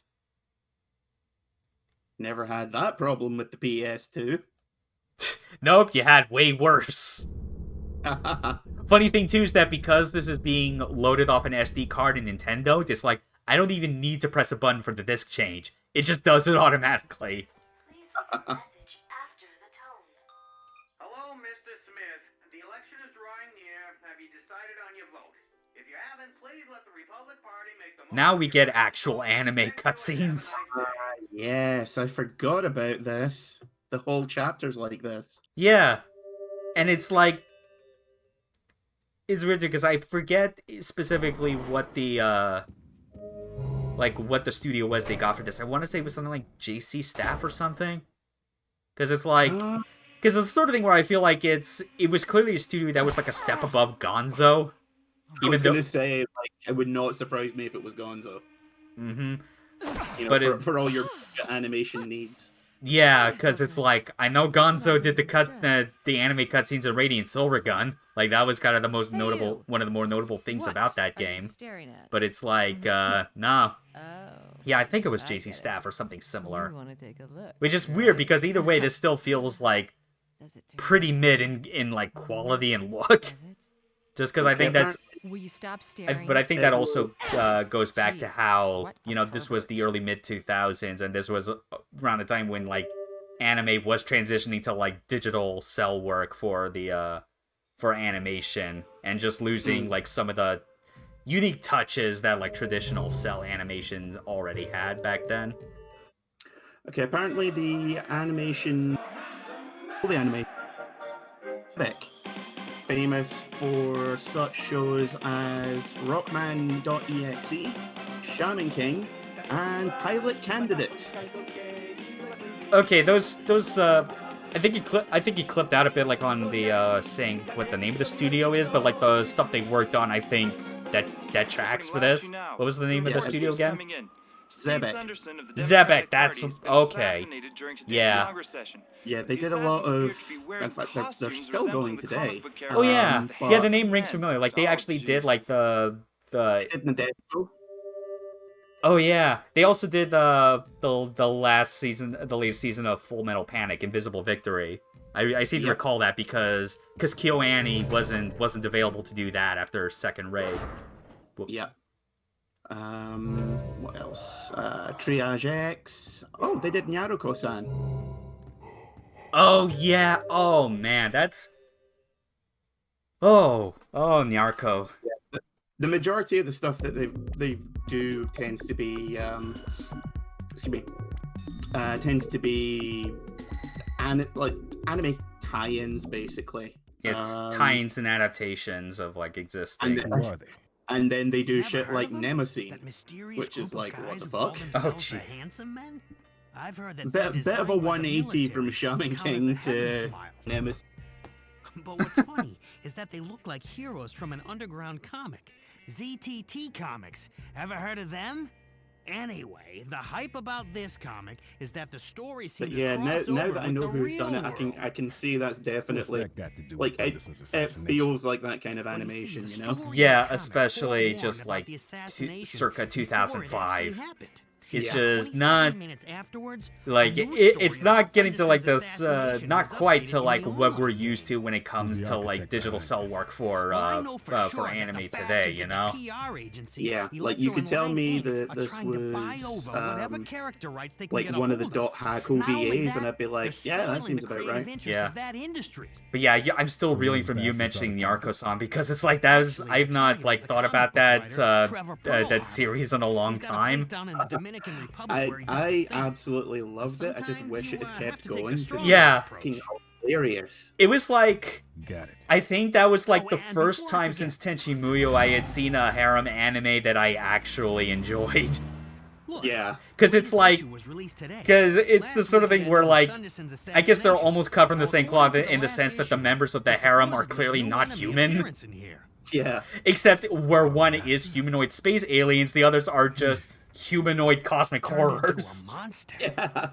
Hey, And wait also a just second. the weird dynamic This where means it's that like, the next target okay, is gonna be like one of them is clearly into the MC, killer7. the other is not into the MC and is instead into the girl who's into the MC, and then the third one is not a girl but a boy who is somewhat misguided but still adorably into the MC. So it kind of gives it a bit of a kind of a not 100% hetero aim to it, I guess, you know? Yeah. It's. I can't remember. I can't remember where I saw it, but someone described it as a consisting of an elder god, a raging lesbian elder god, and a cute boy who's also an elder god, Yeah. and all of them want to drive him insane in one way or another. Yeah, and there are just moments where the main character just clearly stops giving a shit and like actually kind of goes, "No, stop this bullshit right now. You're getting the fork if you don't." In retrospect, it's kind of a precursor to stuff like Konosuba. Kinda, yeah. Because yeah, it's just the All the characters in it are terrible, and the main character's having none of that.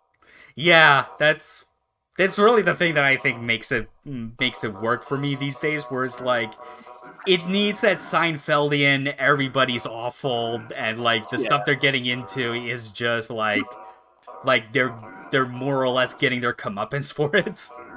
Yeah, it's after a while. It's just so. What's your preferred flavor of awfulness? Yeah, You It's- know, it's it's not who's your waifu, it's which trash panda do you like the most?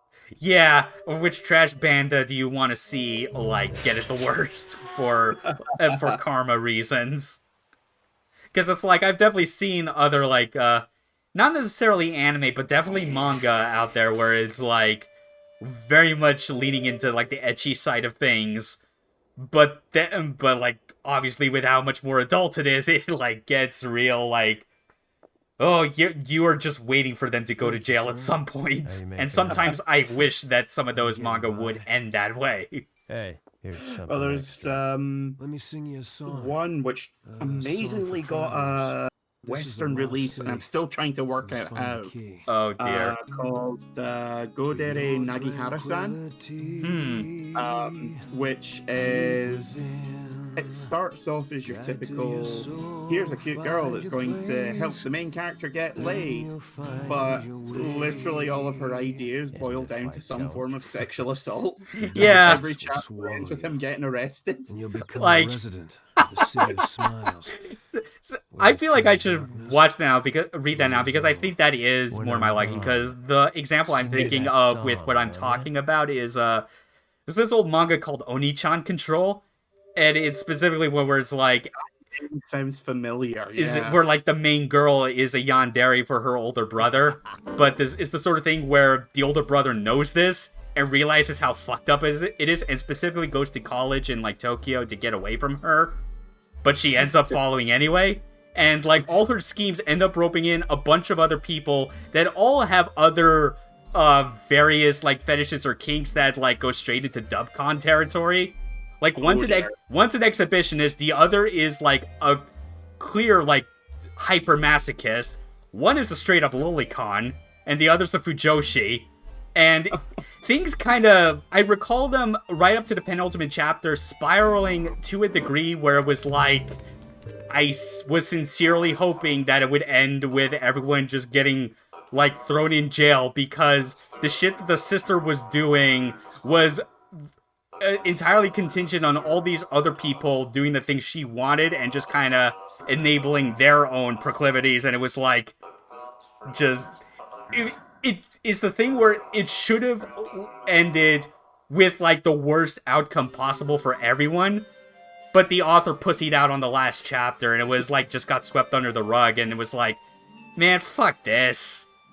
Just sounds like a horrible Rube Goldberg of deviancy.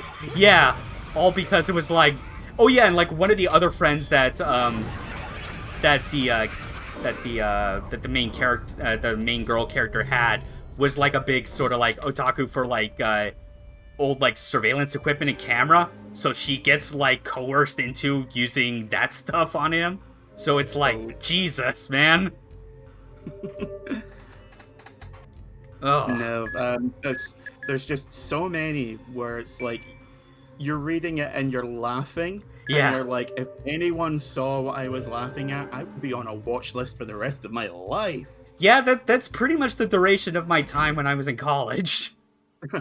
But you're just, you can't help but but laugh because it's all so absurd. Yeah.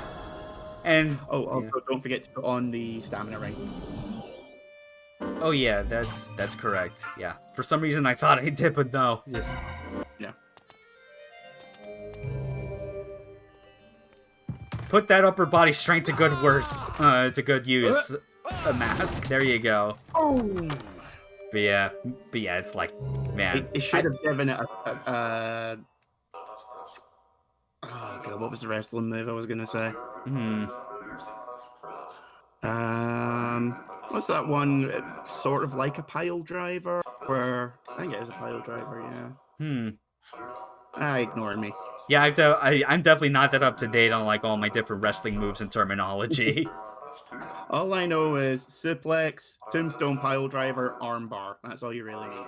And brainbuster, because that seems to be the common thing that any Japanese wrestling commentators are just like excited to shout out. Brainbuster! Yeah. Okay, so That's just a jetpack, dude. yeah, no need for the grenades right now or anything. But yeah, God, just thinking about all those like dumb manga and like plots that I was like talking about is like, I'm honestly now trying to like think again to like all that dumb shit that I was like reading like just to get through college and stuff. And I was like, man, I wonder what stuff I would actually still kind of like be interested in like revisiting just to see how much I still enjoy that brand of like smutty terribleness. Yeah. And I feel like the only ones that come to mind that I'd still be down for are two that are like I know are from like the same creator. One is called Yuria 100 Shiki. Oh yeah, that one's actually kind of cute to. Yeah, it got a bit like long in the tooth in some parts just because it was very like episodic in how it approached things. But the other one, it gets away with it because of the absurdity of the situations. Oh yeah, and also what we were talking about with the wrestling stuff, a whole lot of wrestling moves go on in that. Right. But also the other one I was thinking of by the same author was My Balls, which I still could not believe when I heard that was like recommended to me. It was like, you're shitting me. That's the name of it. The Demon Empress is she's sealed where? Yeah. And then he has to go an entire month without jacking off? Where's my Hollywood remake? Yeah, I mean, for fuck's sake, I think even Yuria 100 Shiki actually ended up getting like a live action adaptation for like a brief section of it in Japan for whatever reason, which I guess that makes enough sense, I suppose. I mean, they've adapted weirder. Yeah, that's true. I mean, they keep giving us fucking Death Note adaptations. Yeah, not counting the Netflix shit. Try to avoid even thinking about that. It keeps coming up on my Netflix. Like, how many? Yeah. Oh god, that's right. I already had Con unlocked. I didn't need to like grind out some extra files back here. It's fine. It's kind of weird because it's like Con and Coyote are right next to each other, so I think like my eyes end up glazing over it and start confusing which C Smith is unlocked. I think that's what it is. But yeah, we want Con for this just for the easiest time getting through. The sound maze. Yeah, which admittedly, I imagine this probably won't be as big of a deal for people watching the stream because of the filter, but I apologize in advance for like the contrast changes I had to make to this and the fact that like 50% of this environment is all white. Yeah, it is horribly washed out in my. Yeah, but we'll try and get through this as quick as we can, or at least most of this, because damn it, I'm not gonna completely compromise on my artistic ideals for this stream, damn it. Okay, Kojima, Jesus. I thought you were about to say Zack Snyder because of how his Snyder Cut of Justice League is in 4:3. No, I would only say that if I was wanting to insult you, because I fucking hate Zack Snyder. Oh, yeah. I still hate that, like, that cut came out, but also that it somehow, like, led to people vindicating him just because it was better than Joss Whedon's version. Like, yeah, sure, you say it is better technically. Maybe that's true. But I feel like that's still not that much better than, like, saying this month-old dried-up turd is better than this fresh one. Yeah, I have stepped in piles of cat sick that are better than a Joss Whedon movie. Yeah. And we're talking like first thing in the morning where you're bleary-eyed and you're wearing socks, and it just squelches right through everything. Yeah, just come on. Just because you can say he made something good doesn't mean you have to give him the credit. Yeah, he made a good series like 20 years ago. 2 if you're being generous. Oh. And yeah, like just looking back at a lot, like parts of Buffy and Angel still hold up, but a lot of it is just really cringeworthy. And you know, with all the stuff that's come out about him over the last couple of years, it's like no matter how much I like those episodes, I cannot in any way support them. Yeah, it's just like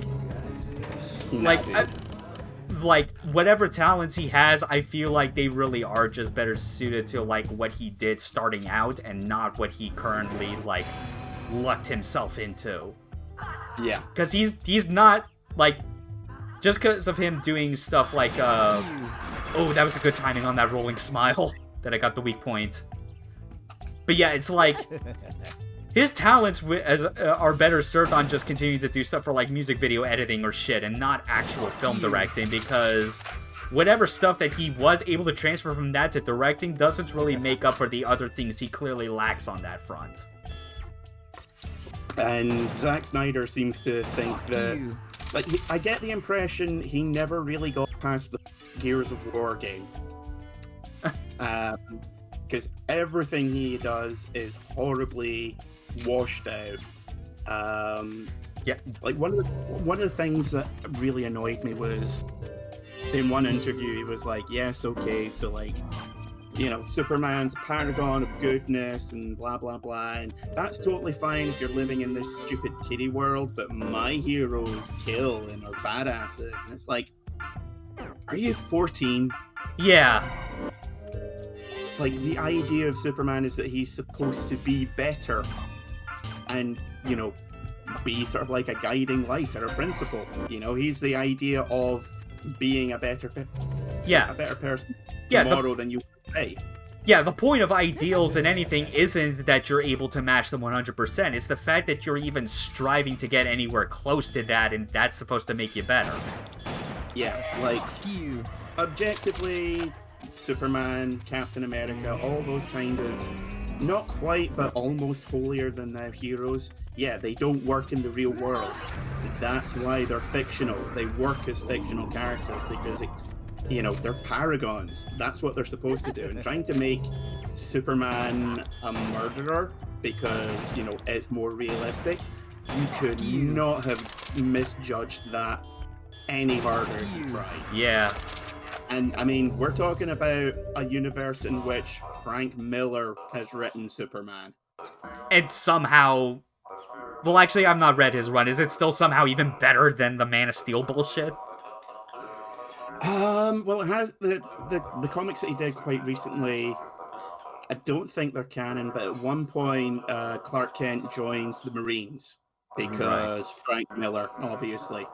Yeah, that angle makes sense.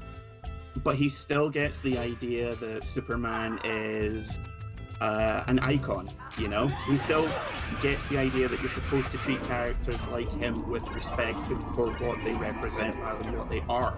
Yeah. And Frank Miller is critically insane.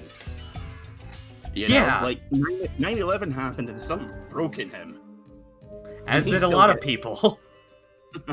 And he still gets it better than Zack Snyder ever could, which is damning. Yeah, Frank Miller is broken, but at least he's a broken adult. Yeah. Like, that's where his mindset is coming from, really. Zack Snyder's is, like, perpetually, like, as you said, in that 14 age demographic. Like, it's the kind of person who will, and I think that as unfair as this probably would seem, considering it is still a good movie at the end of the day, but man, Dark Knight, that really did cloud a lot of, like, I feel like that kind of attitude that got, like, applied to stuff like Man of Steel and, like, trying to, like, put that more into, like, the DC movies as a whole, and just how, like, that type of tone and, like, thing or whatever, just, hey, even if it could work in the context of Superman, you really aren't getting the right people to even give that the amount of time to shine.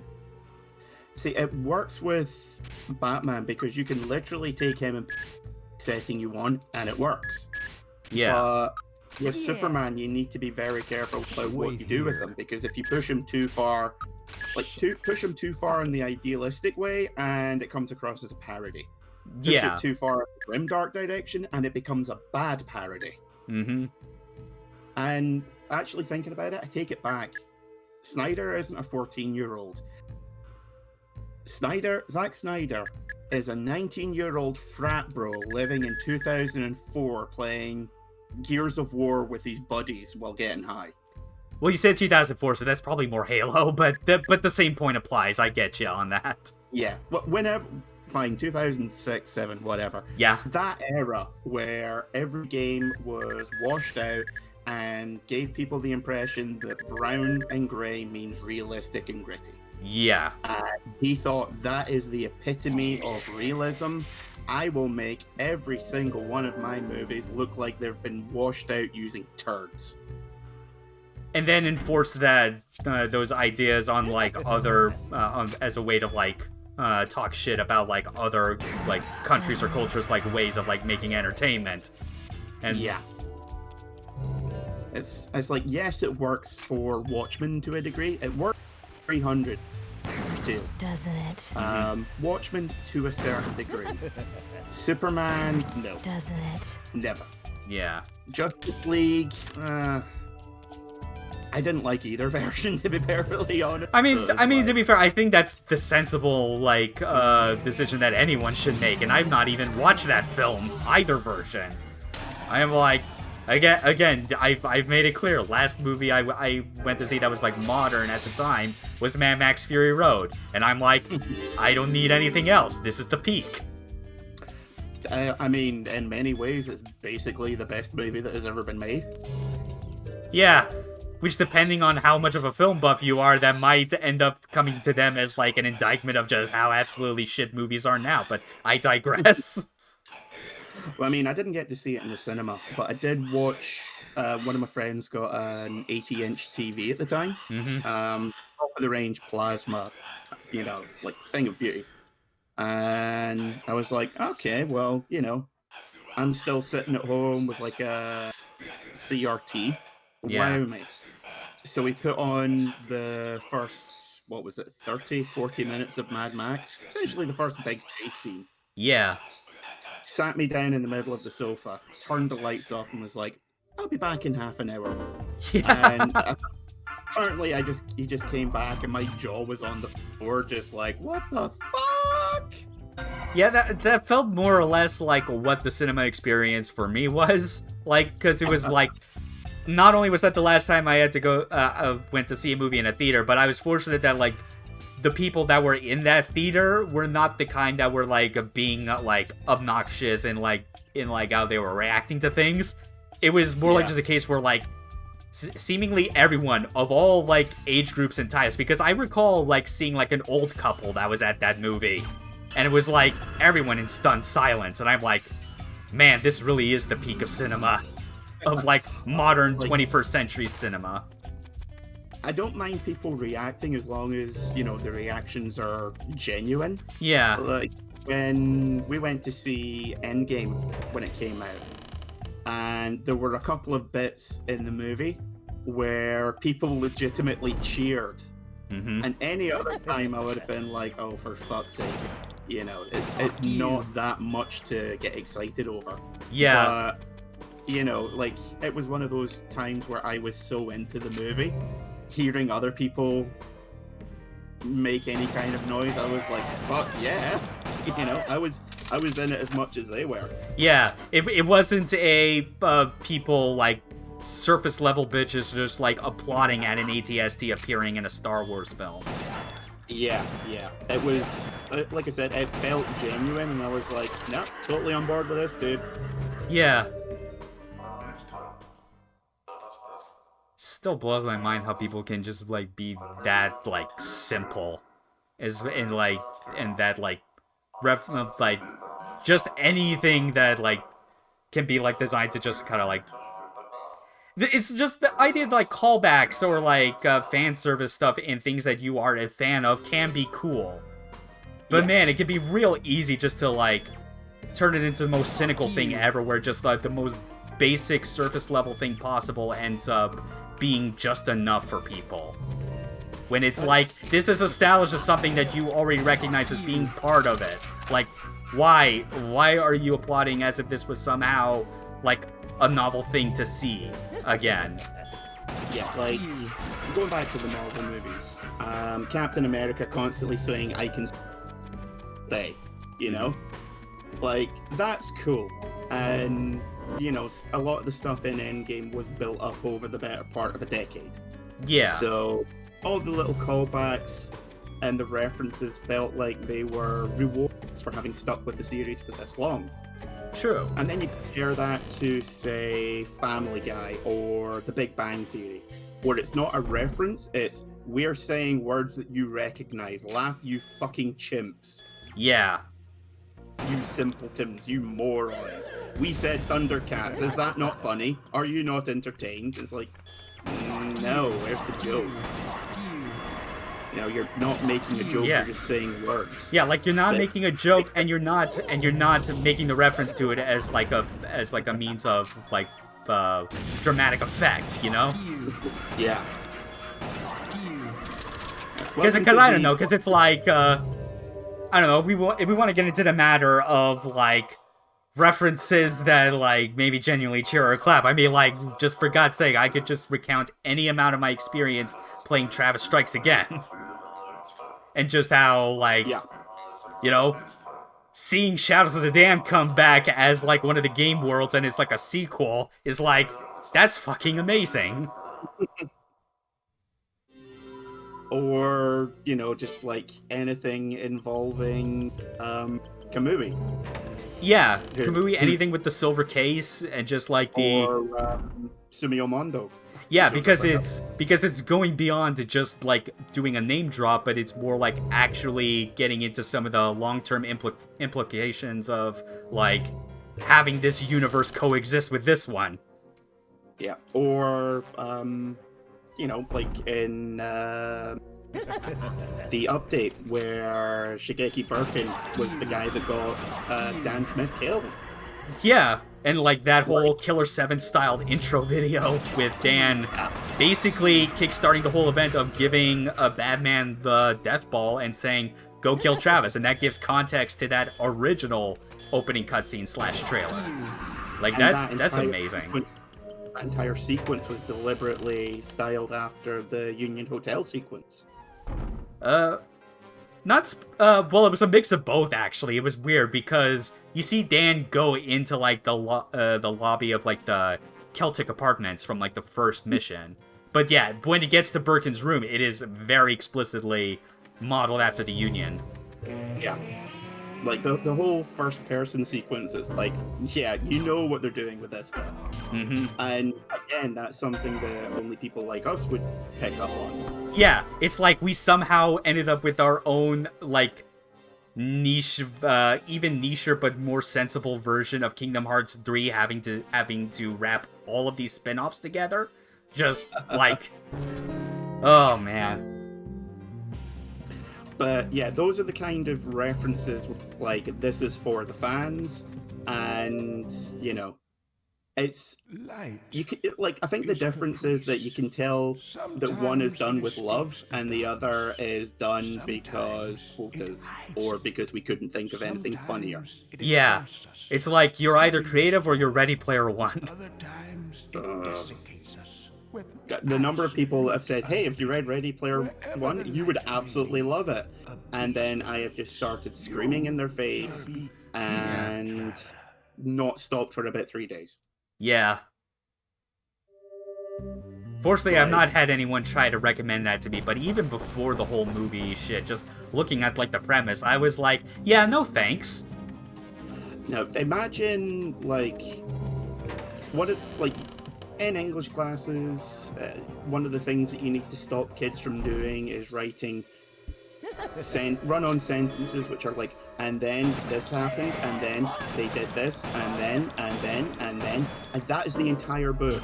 Yeah. It's, and then we built Voltron, but we didn't get all the parts for Voltron, and then I got in my time-traveling DeLorean, and I did a wheelie in a car, and that's really hard to do, but because, like, I'm so badass, I'm able to do it, and then, it's like, fucking shut up! Yeah, that's just awful. It's like the entire book is one long run-on sentence. Creepy kid that can't get over this girl that he saw online once. It's like the incel Bible. Oh, jeez, yeah.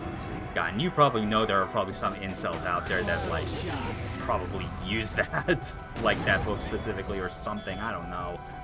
Well, I haven't read the sequel, but from what I've seen, mostly other people's reactions, in fairness, there's large parts of it where the main character is basically stalking his ex-girlfriend.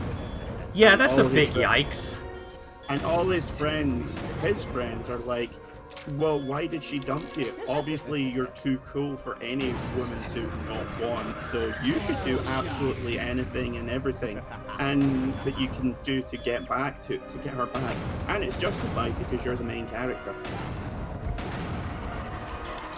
Yeah, Now, fuck Ready Player One. I haven't read the sequel, but based on that synopsis alone, I don't think I want to. Not without huge amounts of medication. Yeah. Preferably kind that the Ernest Klein should probably be on if he thinks any of this is acceptable. Yeah.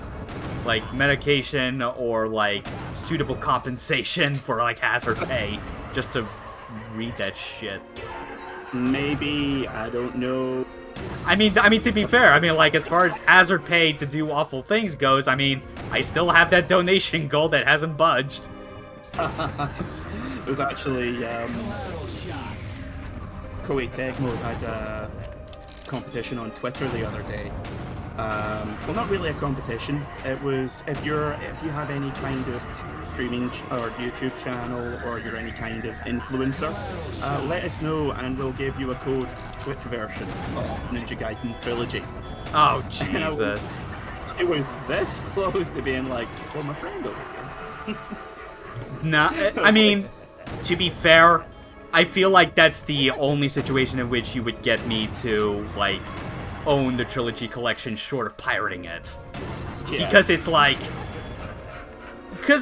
I feel there needs to be a distinction made between, as far as, like, what a studio is good at based on whether it is, like preserving and re-releasing its old stuff versus just making new stuff. And I feel like at this point, modern Team Ninja is squarely focused in the latter because, like, that... Like, it's funny how, like, I've barely talked about it at all on stream, considering that I am basically, like, the go-to Ninja Gaiden guy that you know of. But it's like... man, the quality that they seem to be, like, putting into that port just comes off as so fucking dire. Like, it's... It makes me think of their version of Resident Evil 4. And the second a console sits still long enough for them to port it, they've already got their port engines ready to convert it. But even Capcom is more respectful of, like, how they go about, like, porting that game over and over. At least Capcom at least has the sense to not constantly add more frivolous bullshit on top of each new edition. Yeah, that's true. They just fucking up controls every time. Yeah, or at least, like, in Team Ninja's case, like, with the Sigma, it's always been just, like, the problem of, like, extra content that no one needs. And it's, like, and this is the sort of thing where, like, they gave an explanation for why the collection doesn't have black or the vanilla version of NG2. And it's the sort of thing where, like, I knew deep down in my gut that this was probably the actual reason for it. Because it just goes back to the same problem that has been with, like, so many Japanese game companies for so many years. Let me guess, they lost the original code.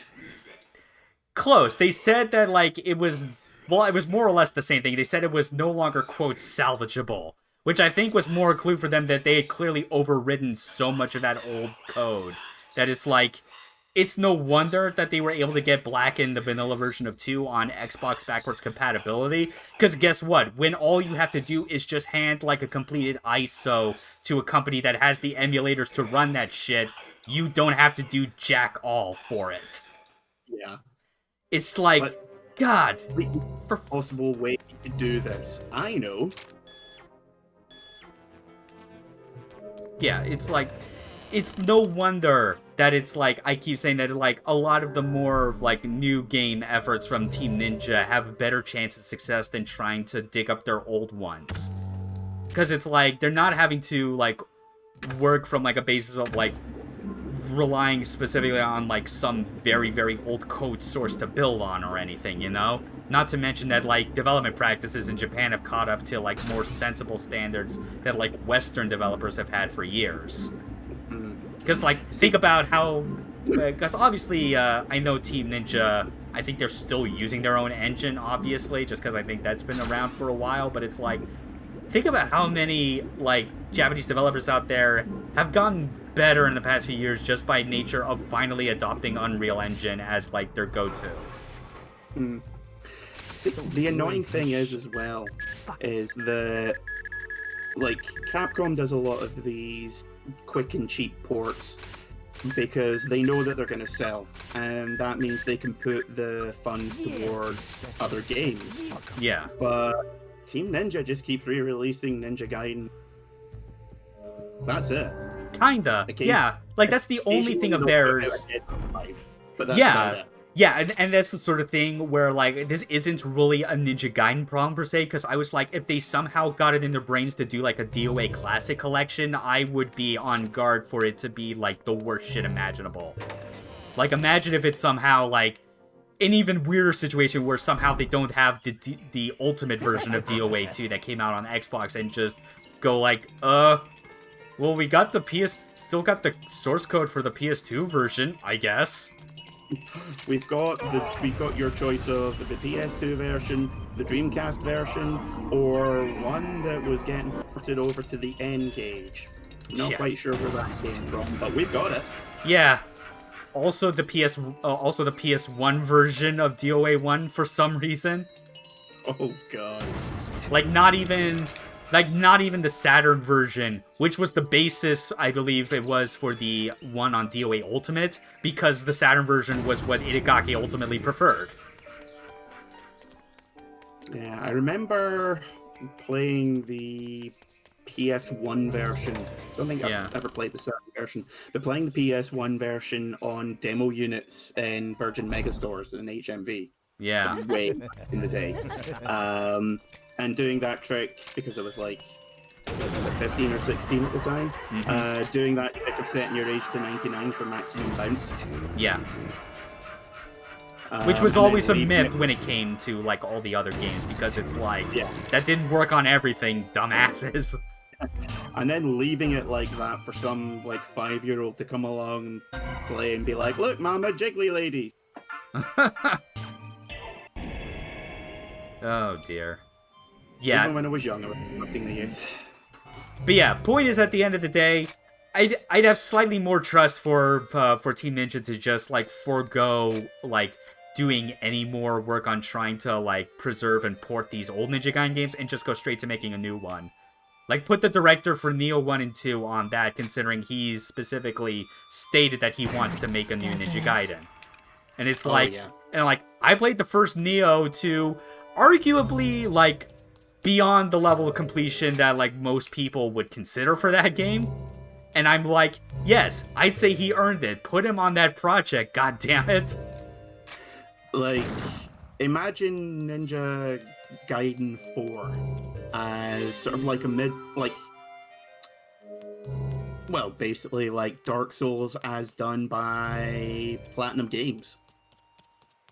Because I imagine that's what that hypothetical midpoint would be kind of like.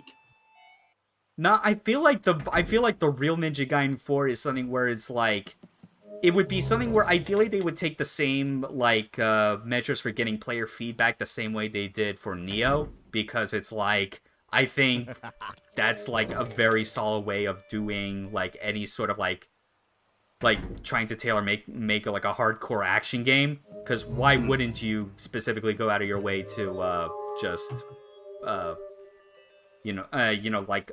consult the feedback of the people that are clearly going to be the most dedicated to playing it. But I think the other thing that I just feel I have to be mindful of is that whatever they come up with, it probably won't be them just like putting a Neo skin on top of it, because I feel like, considering how few franchises Team Ninja actually has to their name, that it's like they have to realize that Ninja Gaiden needs to be Ninja Gaiden and Neo has to stay being Neo.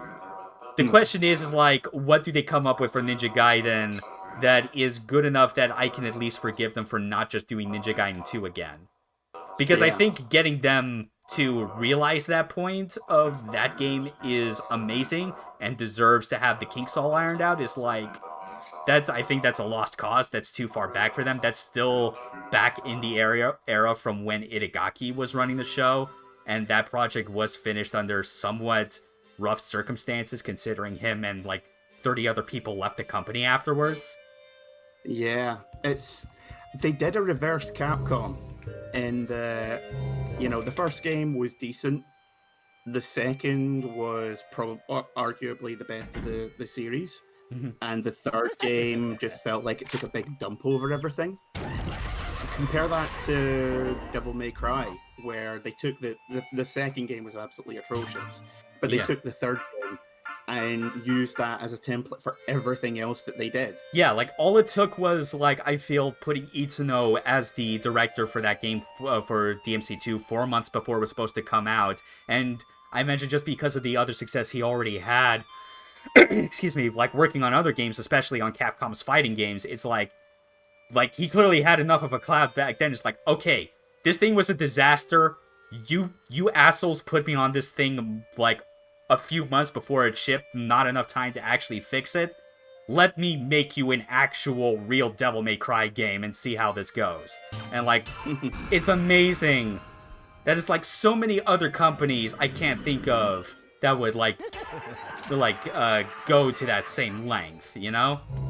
That was like a once-in-a-lifetime situation, I feel, where a company like Capcom was able to, like, not just shelve a franchise because an entry on it bombed and go, no, let's legitimately course-correct this.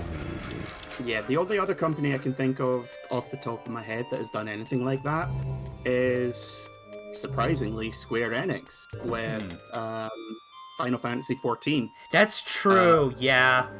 But I guess that makes a bit more sense. I can see how that makes a bit more sense these days because it's an MMO, and like considering that's the persistent online type of thing, there's a certain level of investment that I think that is a lot bigger than just like a single player action game. Yeah, that makes more sense, and and that is like really the biggest like triumph story I think of any game like in like the modern time span, just because it's like. It's an MMO from the last 10 years that was a disaster in every possible way, and now it's like a thing that is in the popular consciousness better than WoW. Well, see, here's the thing, because apparently there was a large contingent at Square who were like, you know what, this is a failure, let's just cut our losses and say we're going to shut it down over the next 8 months. You know, like so many other MMOs have done.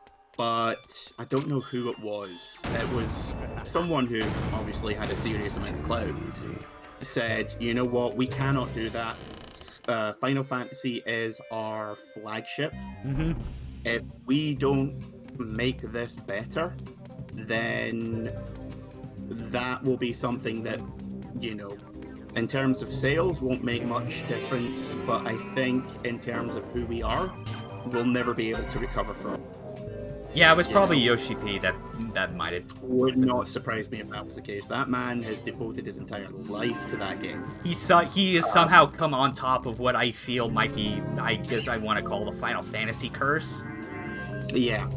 Because I think there's a situation where it's like, where I feel like just like the amount of expectations and budget and manpower that needs to go into just one mainline Final Fantasy these days is enough to cause like irreparable like psychic damage on people. Like think about how the whole saga of like Fabula Nova Crystallis went for both regular 13 and Versus 13 turning into 15, and that being not anywhere really close to what people were hoping based on Versus 13 initially. Well, I think the problem is that round about the point of number 12, definitely on display with 13. But round about that point, they started believing their own hype. And they got to the point where they were like, you know what? Our brand is bulletproof. We can do anything and people will still buy it. Yeah. And that's Sony tier arrogance, which I feel was very hand in hand with how Sony was feeling throughout the PS2. And 13 and 14 was a huge wake-up call for them, because I mean it did. I think it got pretty high marks in Japan, Yeah. but in the West, like it was, they were expecting 9s and 10s, and they were getting 7s and 8s, which still good but unacceptable for them. Yeah. And they were just like, well, Western game reviewers, they don't understand Japanese RPGs. It's like, motherfucker, the people that you are putting down are the people that built your company. The people you're putting down were like fans of Final Fantasy VII in their youth because it was that formative of a game experience for them. Formative to an extent that I still find baffling and kind of scary when I encounter people that say it. But I get that that's the reality. Well, it's the same people that think that Ocarina of Time is the best, not just the best Zelda game, but the best game that's ever been released. Yeah. Even though, there's a very good argument to be made that neither of them have aged particularly well. Or that they were just fine as it was back in the day. Because again, I don't subscribe to the idea that like games age, at least not in the design sense. But I think it's just more just the fact that like, you bring up Ocarina of Time, but I feel like even in my experience talking with like even big Nintendo fanboys, there's a very different energy I feel between people that like have a huge attachment to Ocarina of Time and its influence compared to people that like praise Final Fantasy VII as if it were their very lifeblood. Like, there's a very different energy between those two, and it's why like I recognize that's the case for a lot of people with 7, but it still scares me. See, a lot of those people, I loved watching their reactions to Remake. Yeah. Because, like, before it came out, they were like, this is everything I've ever wanted. And then when they'd finished it, they were like, this is the biggest betrayal that's ever happened. And I'm like, this is the best thing that could have happened to Final Fantasy VII. Yeah. Because it is a huge meta twist on everything that you guys have been talking about for the last 20 years. It's like, surprise, you got rebuild of FF7. Yeah. Except it's less rebuild of FF7, it's rebuilding FF7. And being very deceptive about, like, that's the intent all the way up through the preview cycle. Whereas I feel like even at the beginning of the whole rebuild saga for Ava, Anno was pretty upfront about the fact that it's like, this is like straight up a reconstruction, like, I want to say parts of it made it clear that he wasn't trying to, like, just retread the exact same ground with that in movie form. Well, I remember when Mari Makinaki announced, and people were broadly split into two camps. One of, holy shit, this is going to make things interesting.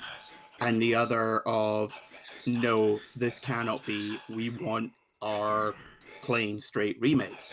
Yeah. We've not been told that it's going to be a plain remake, but this is what we've hyped it up to be in our heads. Yeah, so, a plain remake of something that clearly needed like a remake to like fix or redo large parts of it, but you fanboys are in denial, but whatever. Yeah, like, what you're wanting is a big budget adaptation. What you're getting is a huge subversion of everything you think you want. Yeah. And, as bad as the third part was, because that is genuinely one of the worst bits of, like, it's one of the, not one of the worst anime movies I've ever seen, but one of the worst told that I've ever seen. Yeah. Like, they needed to go over that 7 times. But even with that, I respect the hell out of Anno just for having the balls to do that to his franchise. Oh yeah, it's like I'm critical of Ava, but that's no in part like directed towards Anno, because I'm at least somewhat more sympathetic to kind of like what he's like tried to go through, like making his stuff, and the fact that he's also upfront about about like various like vulnerable things that I feel like most other like creators probably wouldn't get into, like having dealt with clinical depression. But having dealt with clinical depression, being upfront about the fact that his family life was pretty messed up. Yeah. And being extremely damning about otaku culture, especially after he had kind of like engrossed himself in it at some point in his youth. Yeah, like I get the feeling that he didn't. It was a wake up call for him in that he didn't realize how embedded he was in it to the point where he really didn't see the wood for the trees. Right. And the ironic part is that like his most seminal work is effectively still latched onto by people that are still embedded in that. Yeah, like I said, whenever I tell people to watch it, I say that you should watch it in part so that you can get an idea of what people are talking about. Because, any series that people are still talking about nearly 30 years after its release, it's got to be doing something right. Yeah. But and at least visually and musically, it definitely is doing that stuff right. Oh yeah, like the robot designs are. I mean, even today, they still stand alone. Yeah, as it turns out, just combining mecha with Ultraman physique is still like unique unto itself. Yeah, so you should watch it to know what people are talking about and to understand why it is hailed as one of the most groundbreaking shows of its day. Yeah. But you need to realize that it's of its day. Mm-hmm. Like, there are big parts where it gets so self-indulgent with the dialogue and so forth, and maybe a big chunk of that is because of the lack of funding they had. But there are large chunks where it does not hold up. Yeah. Those final 2 episodes, no matter how you want to spin, like, the meaning behind it is inexcusable. Like, those final 2, like, I've watched the director's cuts and all that, and yeah, they don't really make things that much better. Like, there's some really nice animation in it, and you can argue until the cows come home what they really mean, and if they take place during the movie, or if they're real, quote unquote. But you try and pull that shit these days, and unless you're doing it as a parody, you're gonna find yourself unemployed very soon. Yeah, and it's like, yeah, you can tell like people that latch on that are probably by the same amount of people that excuse Xenogears Disc 2. Again, like, love Xenogears, just wish we could have got the version that was intended. Yeah, I can see that. All the promises that the first disc made, I would love to see carried out and fulfilled in disc. Mm-hmm. But, time, money, didn't have any. Oh, well. So, yeah, it's something like Xenogears. You need to play it and understand it, and then you're perfectly free to never think of it again. I guess, I don't know, I've still not gone through the end of Xenogears. I just don't really care to. Monolith's, like, Xeno entire meta series or whatever is just, like, the most I could not give a shit about you wishing that you could make your own epic anime series, but you can't, so you use video games instead. Yeah, it's kind of like David Cage, where he wishes he was working on some groundbreaking movie. Instead, he's forced to work in games. Yeah, or also similarly Kojima, considering how much of a Hollywood buff he is, like he wishes he was there. With him, I kind of go back and forth, because he at least understands the medium, which is more than for David Cage, who just... There's the guy I watch on YouTube, Thor High Heels. There's really interesting essay videos on various games. And every time he talks about David Cage, he puts on a French accent and talks about his games giving you 1 million feelings. Yeah. Okay. It's like 1 million emotions. Okay, that's right. I think I'm still missing like a swatch or something. I think like 1. Yeah, it's weird because it's. Oh, that's right. We were playing a game, weren't we? I mean, I guess that's par for the course for us. In all the confusion, I forgot we're doing a game. Yeah. Well, at least we're not talking specifically about giant robot anime for change. I mean, I could fix that if you want. I mean, to be fair, we were kind of talking about it because of Ava. That still counts, no matter how many assholes try to say it doesn't. And now someone watches this and mocks up a poster of Zack Snyder's Evangelion, the Netflix adaptation. Oh, Jesus. No! What did we do? Oh, jeez. Okay. So it's like... Yeah, I am now blanking. Like, I feel like I've been, like, getting all these color swatches on autopilot that I thought I would have gotten them all by the time I reached the door. But it's like, man, what the hell? There's always one or two that you wind up missing just because this place is so sprawling. Yeah, it's funny because, like, I remember the color swatch bit as being the big overarching puzzle, but because of how the environment is, it's like I never really remember, like, where each one specifically is. And the map's not really that useful as far as, like, highlighting, like, everything, especially, like, Iwazaru locations or something like that. Or not even your location on the map, really. Let's see. Yeah. It's like that. If they were to do like a proper remake of this, map would definitely need to be one of the things that they do. Yeah. Like, even if they update the map, keep everything else the same. True. Yeah, it's like keep this whole like weird like on a rail movement system that you have, because it's like it's pretty vital to like the experience.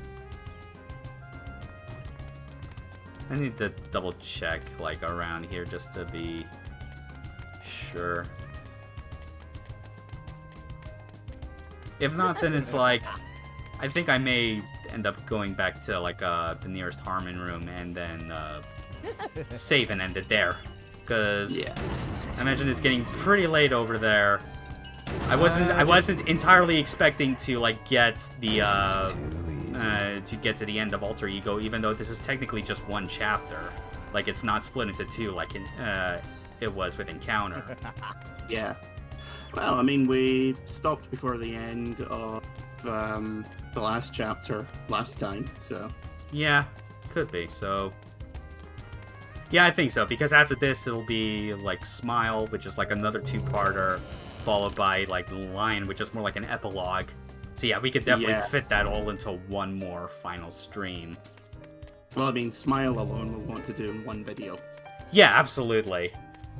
Because that's where shit gets wacky. Gets, yeah. Starts making you think. Ironically, for a non-rail shooter, it all goes off the rails. Yeah.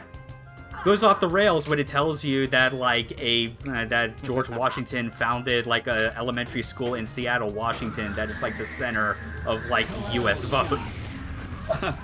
See, the thing I still cannot reconcile that. I still cannot reconcile the idea that since geography got that fucking bad, that it was like, yeah, Washington State, you know, same name as the first president. Of course it was around when America was founded.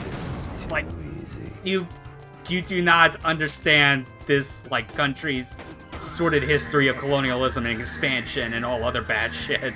Yet you're latching onto the idea of, like, the votes are being manipulated by people behind the scenes, which, I mean, okay, a lot of people could easily believe that. There's a lot of corruption in politics already. See, I love the idea with it being, like, yeah, all like, votes are cast in a school. So naturally, it's the people that run the schools that are fixing the votes. And I'm like, that alarmingly kind of makes sense. I dig that. That's really clever. It simultaneously makes sense, yet also feels like the most ginormous stretch in the fucking world. And then it's like, you know, and yes, it's taking place in... Oh, no, you've done this wrong, Suda. Yeah. No. Like, it probably would have made more sense if you said it in, like, Philadelphia or, like, any of, like, the, like, original 13 colonies or whatever it would have been. Because it's like, that would at least make more sense because that's where America started. Yes, it took place in the great state of Idaho or Texas. Yeah. Just like this is what happens when you learn your geography from Swery 65. To be fair, though, like, it's kind of funny that this is, like, the kind of, like, geographical errors that Suda ends up making when if, like, the roles were reversed and this was America trying to make a game about Japan at this point in time, like in 2005, you know it would have been under way worse fucking scrutiny. I mean, depending on who it is, if America, like, well... Yeah, depending on which dev team it is that did that, I would be fully expecting it to be one of the most hideously racist things I've seen in some time. Well, yeah. Not surprising. Actually, I'm just going to... Let's see. Yeah, just check back over here because...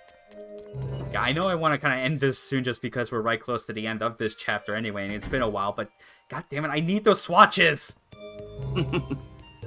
Okay, Karen, Jesus. Okay, no, I did get the one in here already, damn it.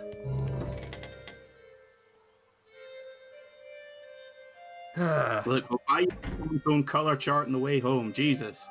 Yeah, because it's... Yeah, okay, so that was where we went, the artist studio, so that's already clear. There's...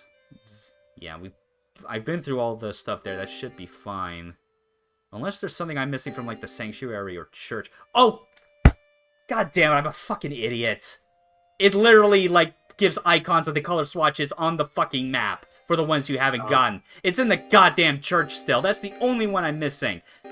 Fucking son of a whore. Gosh, heckin' darn it. I'm sorry to use such language in this game. I understand this is a Christian Minecraft server, but, you know. Well, I guess that is true because I am planning to become a VTuber in the next couple weeks, and those are technically supposed to be, like, say-so.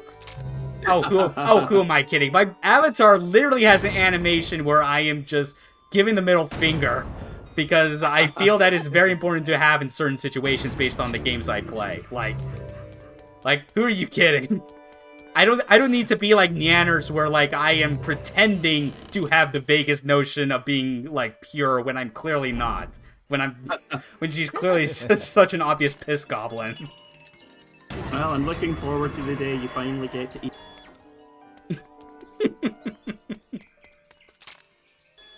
God bless her and all who sail in her. Mm-hmm. Oh, dear. Yeah, I gotta get back to that fucking church.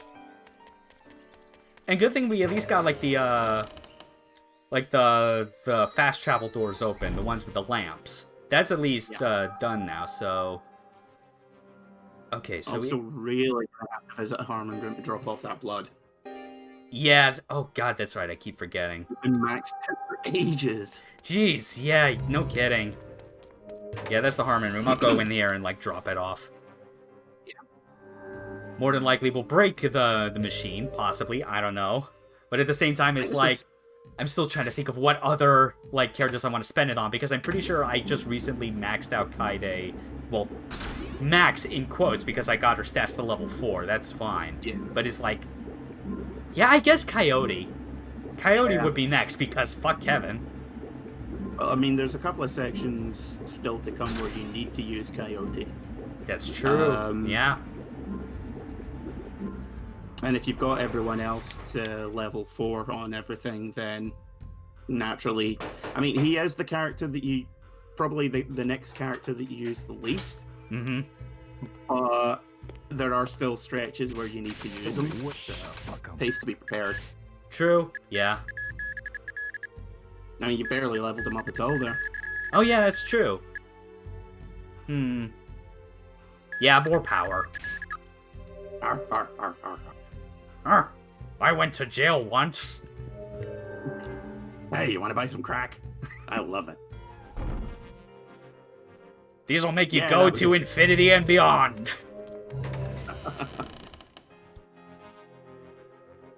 Oh, Buzz Lightyear going Chinfinity and beyond. Nyang, nyang, nyang, nyang, nyang. oh dear. Man, Buzz is a crack addict. Woody is a creep. if that Revoltech doll is of any indication. I am very disappointed that they were saying that they were going to do some more print runs of that figure, and they never did, and I am very Yeah, okay, so I think based on that map, I gotta go back to the upper floor of this, which... yeah. Oh god, now that I think about it, I probably, like, because I went through one of those, like, fast travel doors again, and it's like, if I had just stayed here and didn't go back that way, I would have been like, ugh. Honestly, you were practically right next to it. Yeah, that's the weird part. It's like, how did I miss the prompt for Iwazaru when going along this upper balcony? Probably you thought it was one that you'd already got. Maybe. Yeah, because you can, I think, technically, like, talk to Iwazaru again at the same spot multiple times.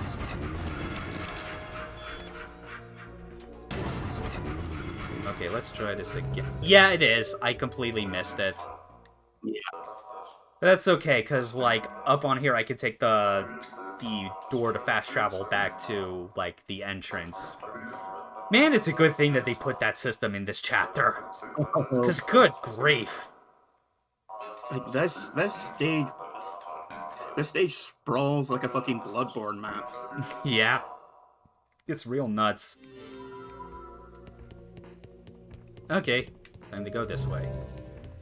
Just picturing Dan going, Jesus fuck Christ, that fucking goddamn it, going back to the fucking door. Just firing off his gun with each footstep. In sheer anger. That's bullshit, Dan said as he spit his tobacco out on the floor. Because that's clearly one of his Yeah. Yeah. I say tobacco because that's clearly what his animation is when he's idling. He just spits. Like he doesn't even smoke. He just takes the tobacco as is and chews it. He doesn't eat, like, he doesn't spit out the tobacco, he just swallows it and asks. Doesn't even blink when he's asking. Just stares dead-eyed. Yeah. What, you want to make something of it? Okay. And now we got all these different smiles that have different colors. Corresponding to well, he's in slow-mo, so I'll wait until he's back to normal. But yeah, like all the... Oh wait, he just explodes anyway. Oh, well. Also, why do I even need all this extra blood for anyway? It's not like I can use any of it. Whatever. Yeah. If it wasn't for the fact you get turned... Well, you get A, you get turned into Dan, and B, you need to for this. But anyway, I'd say just go with Mask. True. But there we go. Now we can go see Trevor proper and do this, quote, boss fight. Trevor Pearl Harbor, king of the offensive name. Yeah. It's Dan Smith. I mean, it's a very Man. suited name at the end of the day, you know? How's it It's- going? it's- with it's- that sweet story, huh? It's certainly This is pseudotastic. unbelievable. What You is really wrong with can. your face? I didn't think I had such power. That is You're just a lucky guy, you know that. very He off. doesn't have Let me ask. he doesn't have eyebrows. happens to He your just has prophecy if gaping I maws shoot where you his right eyebrows now? should be. Oh, I already Yeah. wrote it. I wrote the story, so you'll die. Hey, it's almost time for their appearance. Oh yeah, and this is also Steve Appearance Bloom. of heroes. You better watch out. A These more higher handsome men pitched are voice, but tough. it's still, Trust you know, me, I know. it's still 'cause noticeable. I wrote them. Kill Dan. Is Give there the ever old gonna man some be weak stuff. another moment Yes, like I when will. Steve Bloom voiced what was it, Liron in Gurren Lagann? Are we ever gonna get that moment again where just you get Steve Bloom to voice a character and he's just not doing any of the voices you typically associate? Like that diverse? Well, unless they do another reboot of think you Digimon guys can kill Tamers, me? because he played I didn't know Guilmon in Killer that, 7 where he had a does sense of the humor. most un-Steve It's Bloom-like showdown. voice you'll ever hear. Dance. Right, yeah. Like, I didn't find out that he played Guilmon until later. Like, even now, I still have trouble You'll hearing pay it. for Black's death, bloody psychopaths, Killer7. Prepare to Jesus die. fucking Christ, what have you done, man? We are the Punishing Rangers. The Handsome That Men. gun doesn't shoot lasers! Sorry, but your stupid series ends today. I'll finish you all at once if that's more convenient. Fine. Let's settle And this some once yellows and for just in the all. corner, face palming up a 7 storm. versus 7. Yeah. Fair and square. The place will be I love how lovely. this cutscene ends. New York at 0400. Wait! I'm not finished with you yet. Talk about characters out of a comic Just book. the last thing he says is, "Wait, I'm not finished with you yet," as they get automatically beamed out of the area. It wasn't done giving his speech, damn it. Okay, but now here we go for the final showdown. Which is the sort of thing where, in any other game, I think it would be something where they would try and give more effort to treating this as like a incredibly epic and involved like rival boss fight, especially when this is your team versus another team that is gonna be like matching you to varying degrees. Yeah, I can imagine if this was someone like, say, Platinum doing this. Oh, man. Then it would be so involved. Like, this would be half the game by itself. Or Kingdom Hearts 3 if they decided to do even more with that whole, like, 7 versus 13 conceit. I mean, that was a great idea in theory. Yeah, like, I saw bits of it and I was like, this really could not have been the thing that Nomura was, like, trying to say he's been wanting to do since 7. Yeah, like, the concept is like so badass, but when you actually play it, it's just a complete clusterfuck. Yeah. Like, And it's not even all at once. It's Yeah, all... you just wind up aiming for whoever happens to be closest at any given moment. Yep. And that's not the same as a big old battle royale.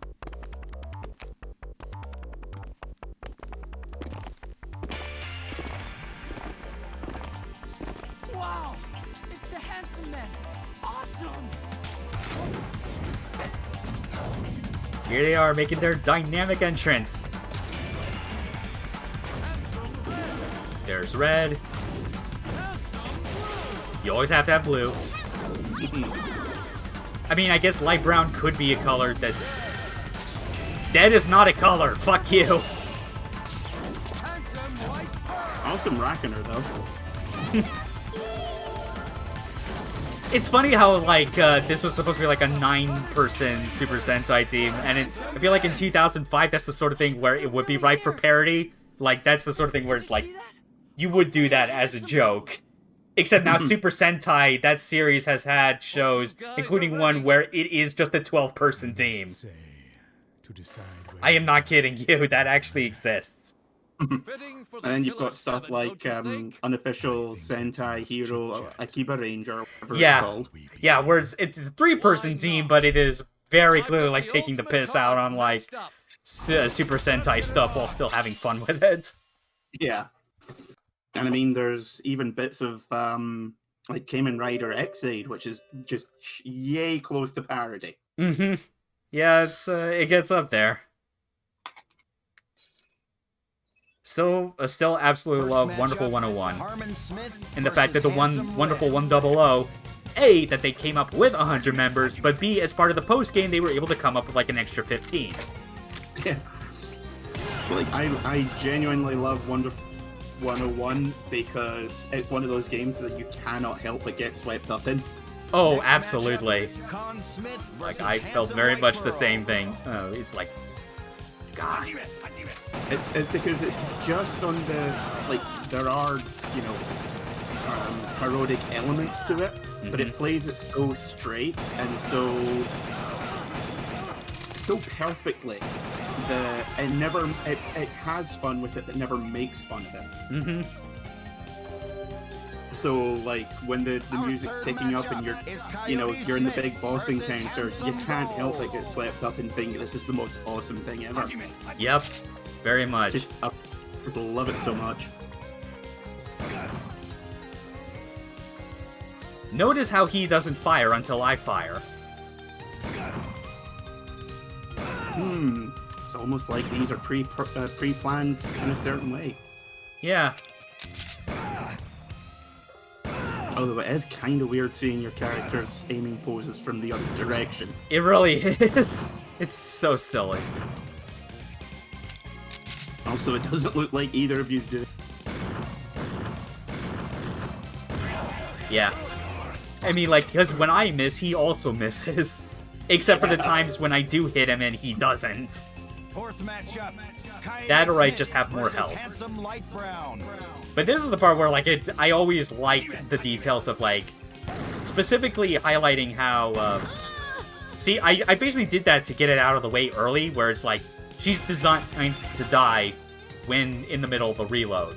You can unload all the bullets with accuracy, but it won't kill Light Brown at all. Kevin Smith versus Handsome Dead. It makes sense that Kevin would be Handsome Dead because he kind of strikes me as being dead inside. Yeah.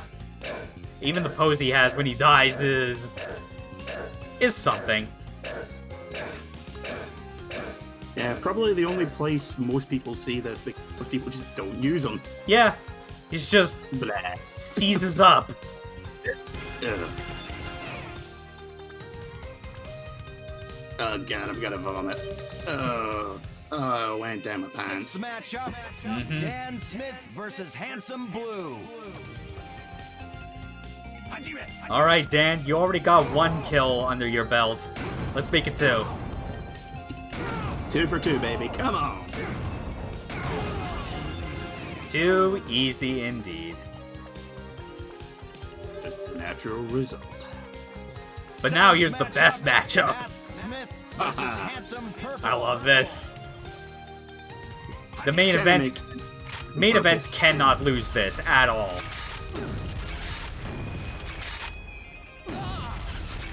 Look, that guy's on fire. You're not even being touched. Oh wait, but oh no, Mask, no, The dreams of the children, gone. no. The dreams of the children will give him a new life. Live, Mask D. Smith, for the future. He's like the weirdest Kamen Rider ever. Yeah. More like a Kamen Rider villain, honestly. They know who's the strongest. It's so powerful that it has to be done in a cutscene. That's the best. Grenade launchers? Fuck no. Missile pods, bitches. Final matchup. Garcian Smith versus Handsome Pink. And then there's this one. Which, yeah. So funny thing, like, I've mentioned multiple occasions every time it happens that, like, this game's, like, plot structure in terms of, like, story importance and side stuff, like, very closely mirrors the progression in Silver Case. This is meant to be killer7's version of, like, Case 4 in Silver Case, which had more to do with stuff like the internet. How do you know my name? And, similarly to that, not only does this have jack all to do with the main plot, I don't follow. but it's the sort of thing where, like, it feels the most like a lost cause trying to decipher what is even the point of this. Yeah, like, I have never come across any kind of... Like, I've read a lot of, I'll make him pay for plot Trevor's death. Can you really do it? synopses, for lack of a better term, I'll make discussions sure on justice is what done. But the in my various book, aspects though, of Killer7 are be meant sure to check mean. it out in the next episode. And the most anyone I've seen come I'm up glad with we met, for this Mr. chapter is comics versus manga. The pleasure's all mine. Yeah. Love, your I feel like for me, the that's most not I can lean towards is the idea I'll be of, watching like, you, mister. media as propaganda and just kind of, like, how predetermined, like, the creative decisions are by other outlets or whatever. Hence why you're kind of, like, killing Pedro... not Pedro, Trevor, because of the whole, like, him suddenly realizing he's got the power to like make stories that actually influence reality himself and not, you know, government via propaganda. Yeah. But yeah, it feels like it's less to work off of compared to Silver Case's kind of version of this chapter, where it's more like, yep, people like the internet's a place to perpetrate crime. Also, fads on the internet burn out even faster than the ones in real life, because of there's like a whole bit in that game where it's like people like there's basically like an illegal cam show of like this like of this Japanese idol where it's just like cameras illegally set up in her room, basically streaming her mundane activities that people are watching online. So it's got this real skeevy bent to it, and like when news comes out that this has been happening, she's like so distraught by the whole idea that she commits suicide, and then it basically cements like it ironically makes her the most popular she's ever been because everyone doesn't stop talking about like this horrible thing and how she took her life. Except that only a few days pass after it, and then everyone just moves on and forgets. Which is not unlike what we've got these days with meme culture, it feels like, you know? Yeah. But yeah, otherwise it's like... I think my favorite description of like Case 4 in Silver Case is like someone going, fuck if I know, you're better off just watching Serial Experiments Lane while drunk, and you'd have a better understanding of that than this. Okay, so I was just sent a thing. Oh dear. By my darling girlfriend. Mm-hmm. Who has been watching. Okay. And you need to see this. Oh dear. I may or may not, actually I'm probably gonna... Like that. No, well, no, I was gonna say like whether or not I was going to like embed this or whatever like in the stream itself, but I'm guessing probably not. Oh no! I think you will. Oh dear. Oh dear. I'm just gonna upload this to Imgur. Mm-hmm. Still how to pronounce that, but you know, who cares? Okay, at least it's a URL, which means I can just put it in an OBS browser source. Oh dear. I am sitting with anticipation and potential dread.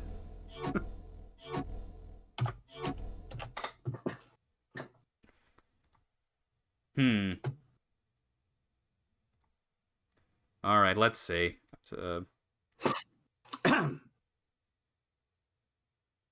Oh, god damn it. That was basically my reaction. I'm just gonna say making a new browser source to host this, calling it "fuck this shit," and yeah, that's it. Yeah, all I can really say is that it explains a lot about our relationship. Good to know. And we don't need that on screen anymore. And that's it for today's stream. Oh, man. Damn it. Oh. The funny thing is that it probably wasn't on screen long enough for, like, when I upload this VOD to YouTube, it's probably not going to even register as one of the possible thumbnails. I don't know. Probably because it's not been long enough for... I don't know. Who cares? That was certainly cursed. Thanks, honey. Oh, Christ. We are going to have words. Well, okay, so yeah, Target 5 Smile, that's going to be for next time, which will be the last killer7 stream. Hopefully we won't have any, like, complications on either ends of, like, when to start. But it's, like, still kind of amazed that even despite all this, we just went for, like, the usual 3 hours or so stream. It's just we went at about an hour and a half late. Yeah, it still worked quite well. Yeah, because Smile will be, like, that alone is lengthy, but good enough for a stream, plus the epilogue case that comes after it. And then... That whole section, like the Smile and Lion are about two and a half hours by themselves. Pretty much. It's just the biggest, like, dump of all relevant, like, plot and themes and all this, just to kind of tie everything together as much as it can, considering this game has a lot of loose threads. Oh, yeah. Okay, so... Alright, that's gonna be it. Take care, people that have been watching, and possibly not chatting, assuming that the Twitch stats and OBS are not lying to me. I'm seeing 3, and I'm at least one of them. Okay, so yeah, it is telling the truth. But yeah, thanks for catching it. Be sure to be around for when we get to the finale of this wild ride. Later. See ya.